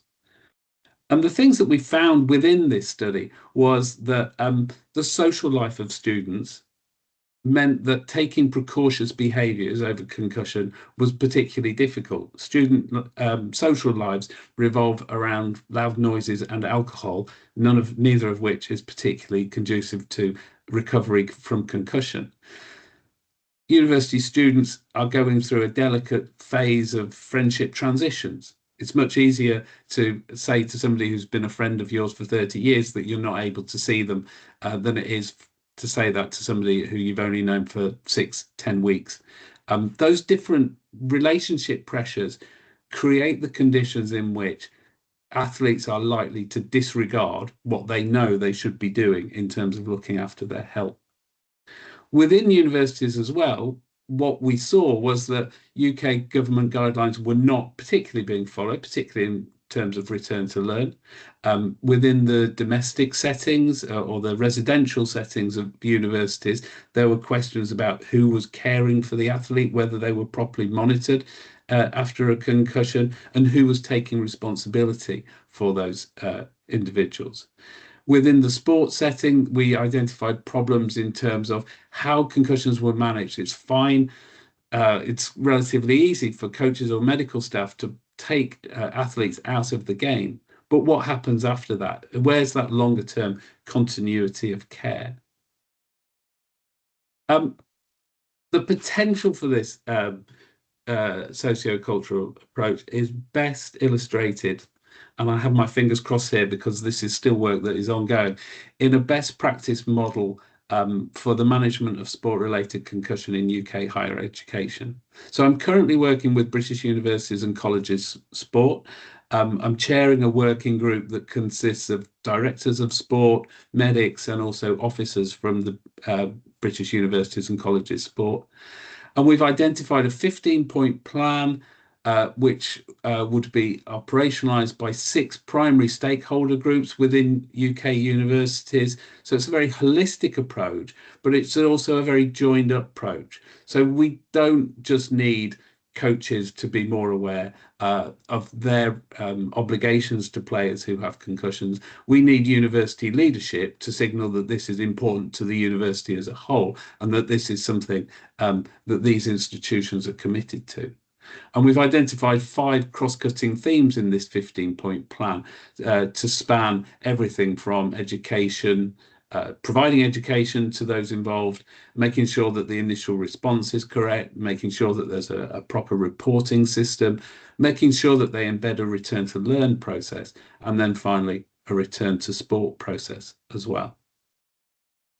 So what I've tried to do in this presentation is to summarize something of a socio-cultural approach justify why it's needed for the particular crisis that I see in concussion and its very complex and multifaceted dimensions that I think are not going to be resolved by individual technical solutions or individual rule interventions. They are important. I'm not saying that they shouldn't be done, but I'm saying that they are limited in the degree to which they can affect the broader cultures of sport that I think need to be changed if we're going to successfully tackle concussion in sport. Thanks very much. That's brilliant. Thanks, Tom. Really nice overview there. I think across all of the sessions we've heard today, there's some really nice, consistent themes and conclusions, and they're quite broad at times and somewhat specific at others. Starting with sort of the need for sport-specific and impairment-specific approaches, and then we've heard multiple times about the role of education and behaviour change, but how we change behaviours is something that we perhaps continuously need to consider. Certainly from that talk there, that's certainly opened my eyes.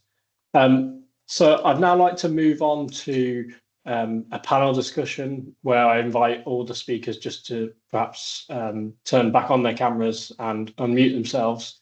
Perhaps only going to spend about 10 minutes on this, and that will bring this webinar to a close. But I just have a couple of thematic areas where I'd like to perhaps switch the focus a little bit more practical and give the attendees a little bit of a sense of how, I guess, we go about next steps and implementation and those kind of areas. So for this discussion, we also have Rob Tarr on the call. So Rob, if you don't mind unmuting yourself and putting back on your video. Rob's the World Wheelchair Rugby Coach Development Manager. And so it would be really nice to include his perspective here around the role of the coach. So I guess I'll start with that. From a coaching perspective, and this can go out to all of you, but perhaps starting with Rob, from a coaching perspective, is concussion currently an issue in wheelchair rugby? Do we know that, and how is it currently being recognised and managed?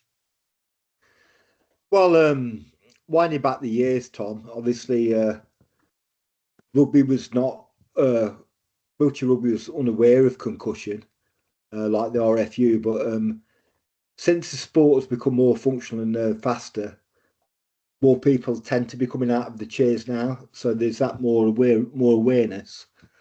Although people do focus more on people who are having falls from the chairs. And obviously there is other things happening like collisions and being hit from the back. So they're all other things to take into account. So from a coaching point of view, I'm obviously educating at the moment, and this is a really big area that I think that coaches should be able to speak to the athletes about. Because in a lot of high performance games, athletes might not always be honest how they feel after they've had a fall from the chair, because you know that will to win rather than health might come first.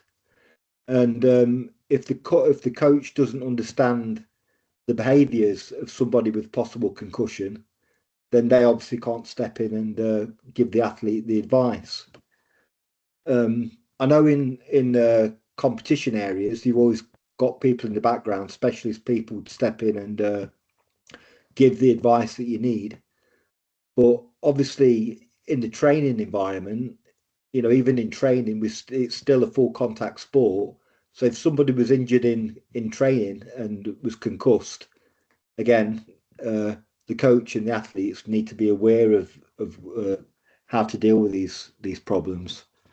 So having this webinar as a resource, and we've obviously got some WWR medical guidance on concussion as well. So I think it's very important that coaches start to recognise the protocols that we need to follow and also share this information with our athletes.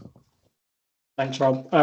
Just like to bring Lindsay in on that just briefly, if I may, because you mentioned evidence, not emotion, but coaches are often a very big emotional character. Was there anything that you could speak to in your timeline where there was perhaps friction between what coaches were doing even or thinking, or what they perhaps reported back to World Rugby as you went through your processes?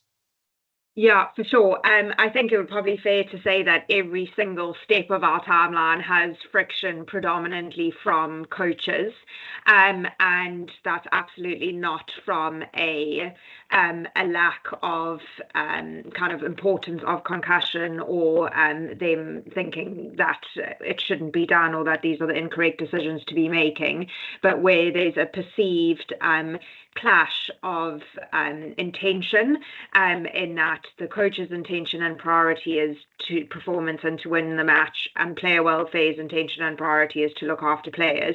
And it's often thought that the two will clash against each other, that you can't be looking after players and wanting the most out of performance.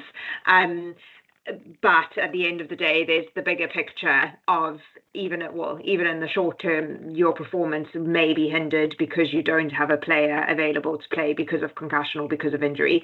So I think it would be fair to say that there is conflict at all stages from a coaching perspective, and that's where ultimately things like law changes and rule changes to the game have been crucially important, such that it removes as many barriers as possible from a performance perspective to enable a welfare perspective to then take priority. Because ultimately looking after a player shouldn't be at the detriment of the team and the team's performance. And so it helps when the game then makes changes to help accommodate for that. But yeah, I think just adding on to a point that's been raised a number of times is we would say that probably the coach is the most important stakeholder to have in these groups and in these meetings. Yes, they don't necessarily provide the scientific evidence and the evidence in that capacity, but they are the key individual that is the difference between a protocol being implemented and effective versus not, because they hold a lot of power in teams.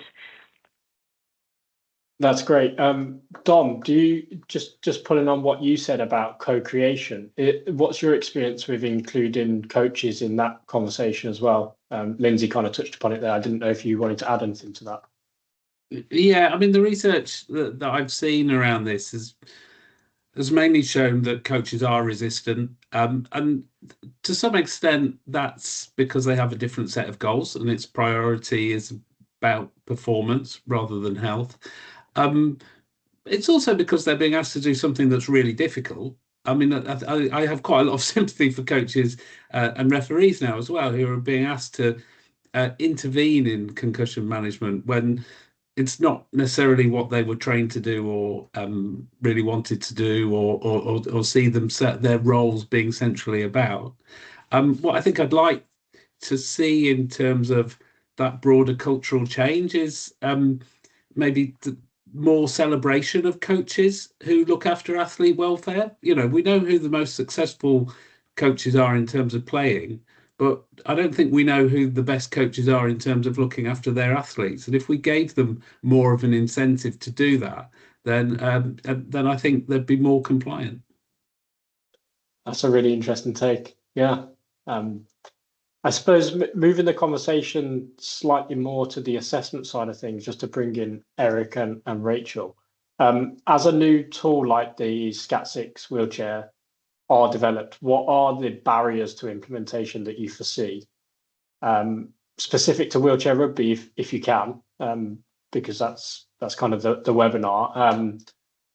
Yeah, and how do you envisage the uptake on this kind of thing? Yeah, I'd be interested, Rachel, in your perspective as a clinician. I think the barriers are probably largely the same from kind of a core perspective, and then with some unique considerations in wheelchair rugby. But, you know, availability of medical staff to perform the assessment, having a trained personnel there on the court to do the assessment.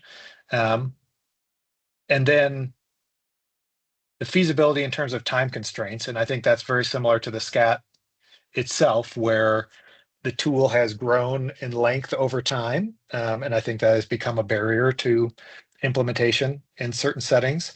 And then, I would say a lot of the things that Lindsay talked about in terms of the work that's gone on in World Rugby, having to kind of also map that work within World Wheelchair Rugby in terms of, coach involvement, league involvement, really making sure that the rules are set up in a way that teams are not penalized for, assessing athletes for a concussion, those type of things. I think, I think that presentation was great to show kind of an analog timeline of what might be similar expectations that need to happen within wheelchair rugby as well. Yeah, I agree with what Eric said. I think going off of the previous question, I think there is still the barrier of culture around concussion and recognizing and being willing to call it out, incorporate best practices concussion into athletics. We can sit and talk about it and educate, but the actual culture shift within a team, that's going to be a barrier for a long time, and we see that across all sports, and I think we might see it in wheelchair rugby too. There might be a lot of knowledge being shared at this world level, like this webinar, but they were still might not be tapping into the knowledge that we're sharing with recreational leagues across the world, or even potentially collegiate or youth athletes that might be starting to play in this or learn about this. So this is a good first step in terms of providing knowledge and talking about it and creating recognition, but on a clinical standpoint, there's also still going to be the strong need to go educate my fellow clinicians so that after an athlete is pulled and they're being seen potentially in a clinical care context, that these clinicians feel that they are well equipped to be able to continue to assess and potentially return to play. And that just requires a lot of groundwork. Eric's been doing the conference rounds here in the States and internationally. I'm trying to get the word out, and I know I have been too, and speaking to our fellow clinicians about this, but it just takes a lot of time and putting the word out there. Unfortunately, much to my dismay, more media around it, but a story on NPR can be really beneficial for getting the word out there. So it just takes a lot of work on our end just to continue to spread that knowledge. Yeah, brilliant. And Rob, from a coaching perspective, is there anything that you could add to that in terms of implementation on the ground? If you think about a match day, is there anything specific that you can think of that might provide a barrier to implementing tools like this when a player perhaps needs to come off for an assessment? As I say, I think it's that education for the coaches. I mean, the more advanced countries at the moment, like GB, Canada, Australia, for instance, they've been USA, they've been playing the sport a long time. They have like concussion protocols now, where we have return to play. But obviously, we've got new member nations joining all the time, and we need to get that information over to them as well. So perhaps if we can find a way of linking coaches up with clinicians, that they can learn something. I mean, like that the scat wheelchair tool you was talking about, Eric. I mean, I think that would be brilliant for the coaches to get some understanding of as well.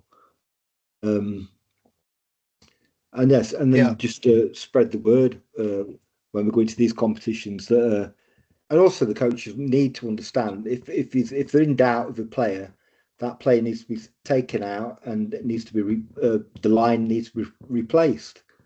So it's how to work around the situation. So giving coaches knowledge of how to deal with the situation and work the way around it, not just when the player goes away, but how they can carry on, with the game. Yeah, it's an interesting point, isn't it? I think, going back to the rugby example, the decision's almost taken out of the coach's hands nowadays, and we're, as a sport, not necessarily going to be in that position straight away. Certainly the more developing nations that you spoke about and referenced there that don't necessarily travel with clinicians, physios, even performance staff, the coach is going to play an integral role. So yeah, I think that's a really important point. how do we, this can go to anyone, but how do we identify who needs to be assessed? Because we've heard a lot about assessment today, which is fantastic. And we've heard about potential implementation, education, how we perhaps can take that forward. But at the sort of forefront of the sport, how do we identify who needs to be assessed around the mechanisms of injury, epidemiology that some of you have spoken to? Yeah, I'll leave that to the floor. No one has an answer.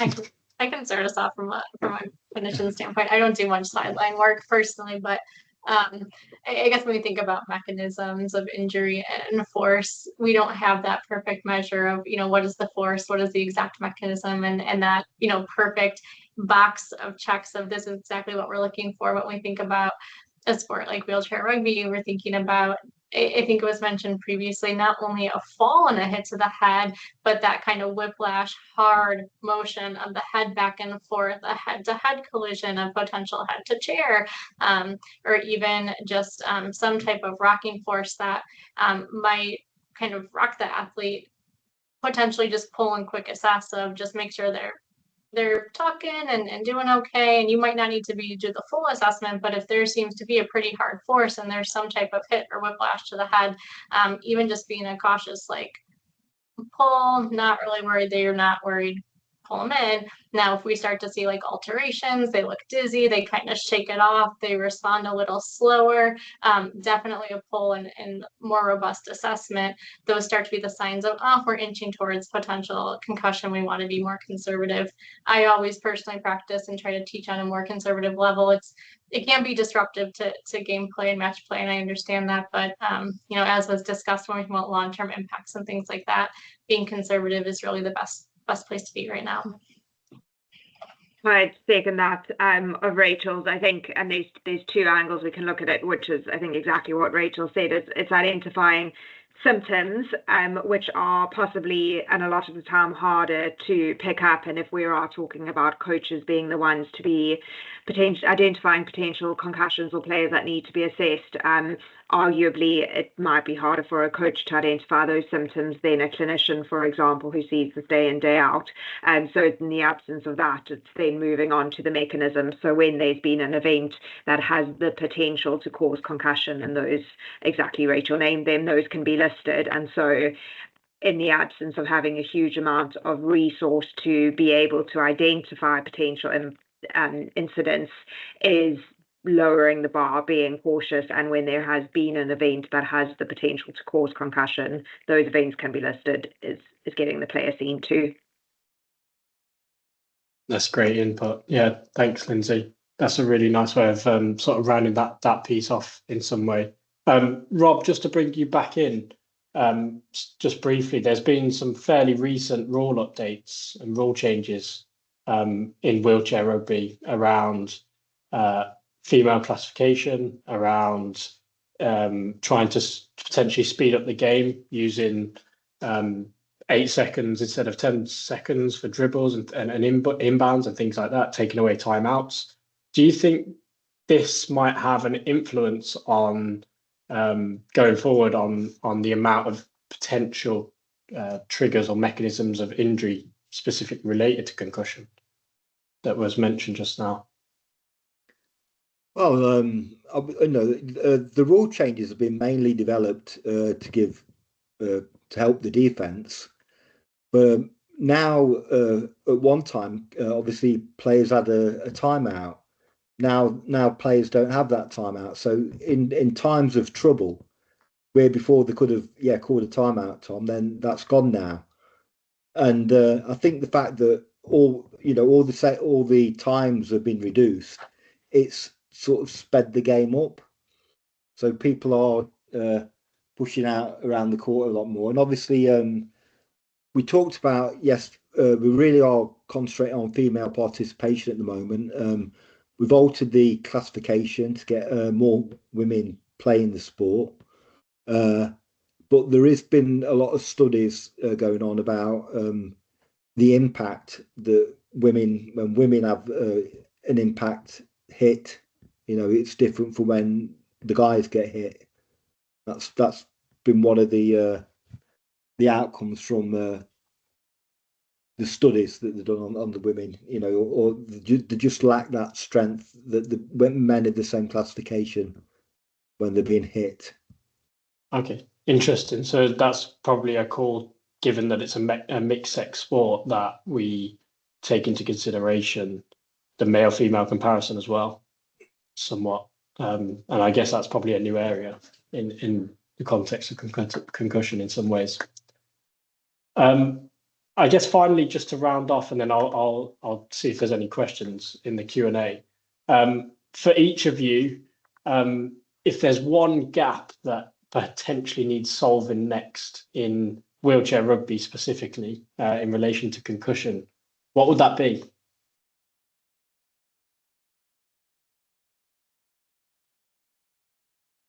I can go. I'll go first and just echo a point that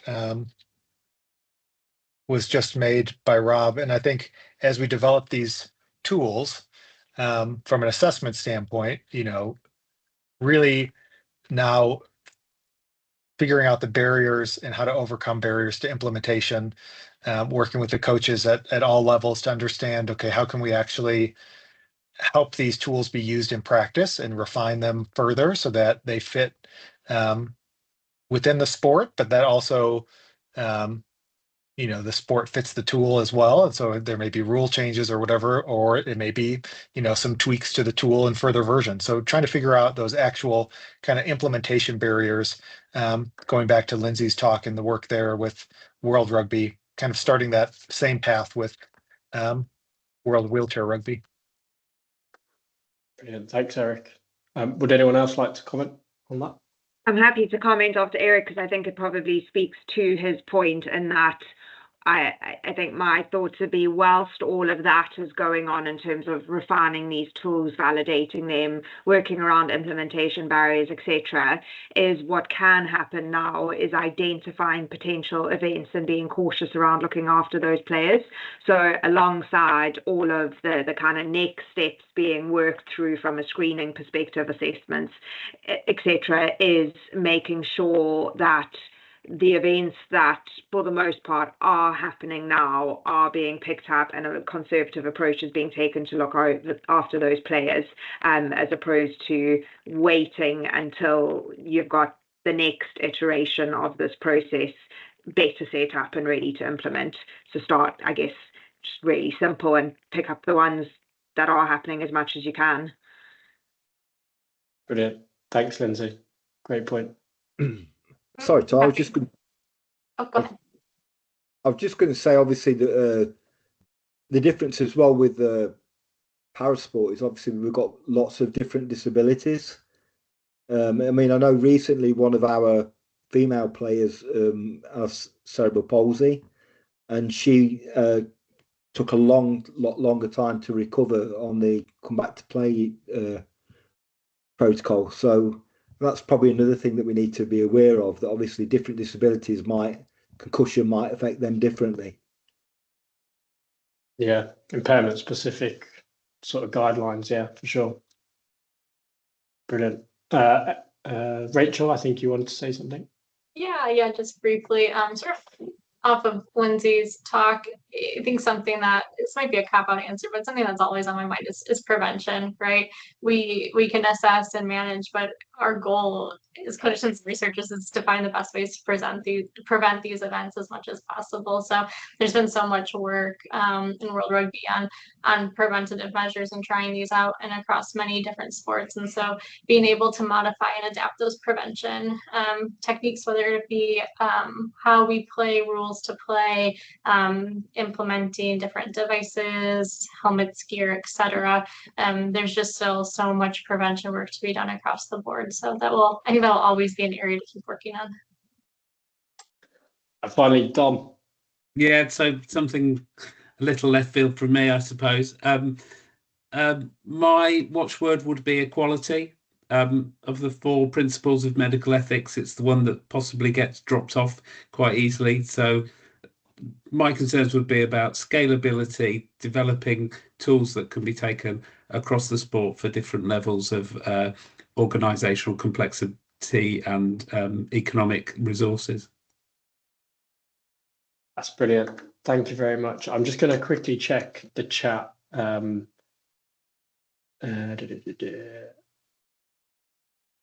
there's one comment, Richard, I think this might potentially be something that you could chip in on.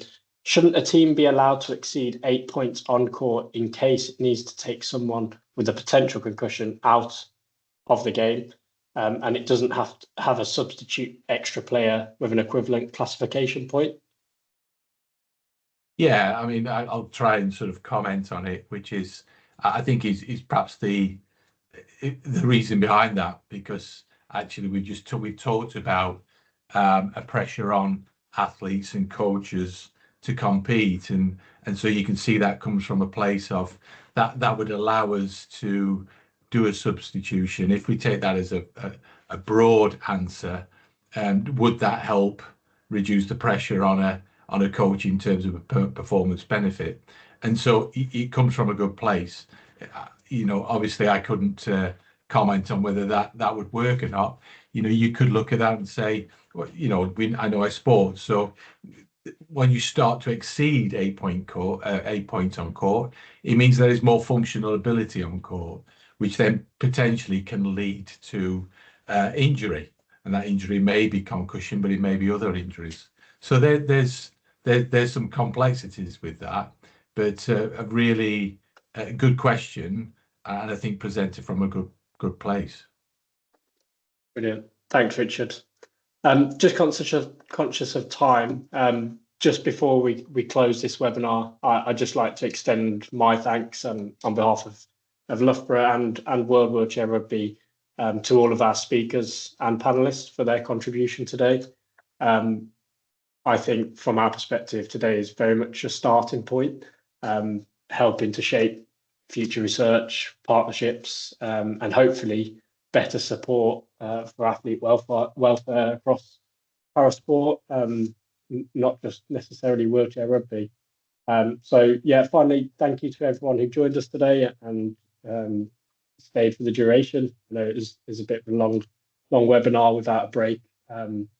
So yeah, thanks again, and have a good evening, morning, day, wherever you are in the world. Thank you very much, everyone. Thanks, Tom. It was really interesting. Yeah, thank you, Sam. Appreciate it. Thank you. Yes, thank you, Tom. Thank you, everyone. Thanks, Tom.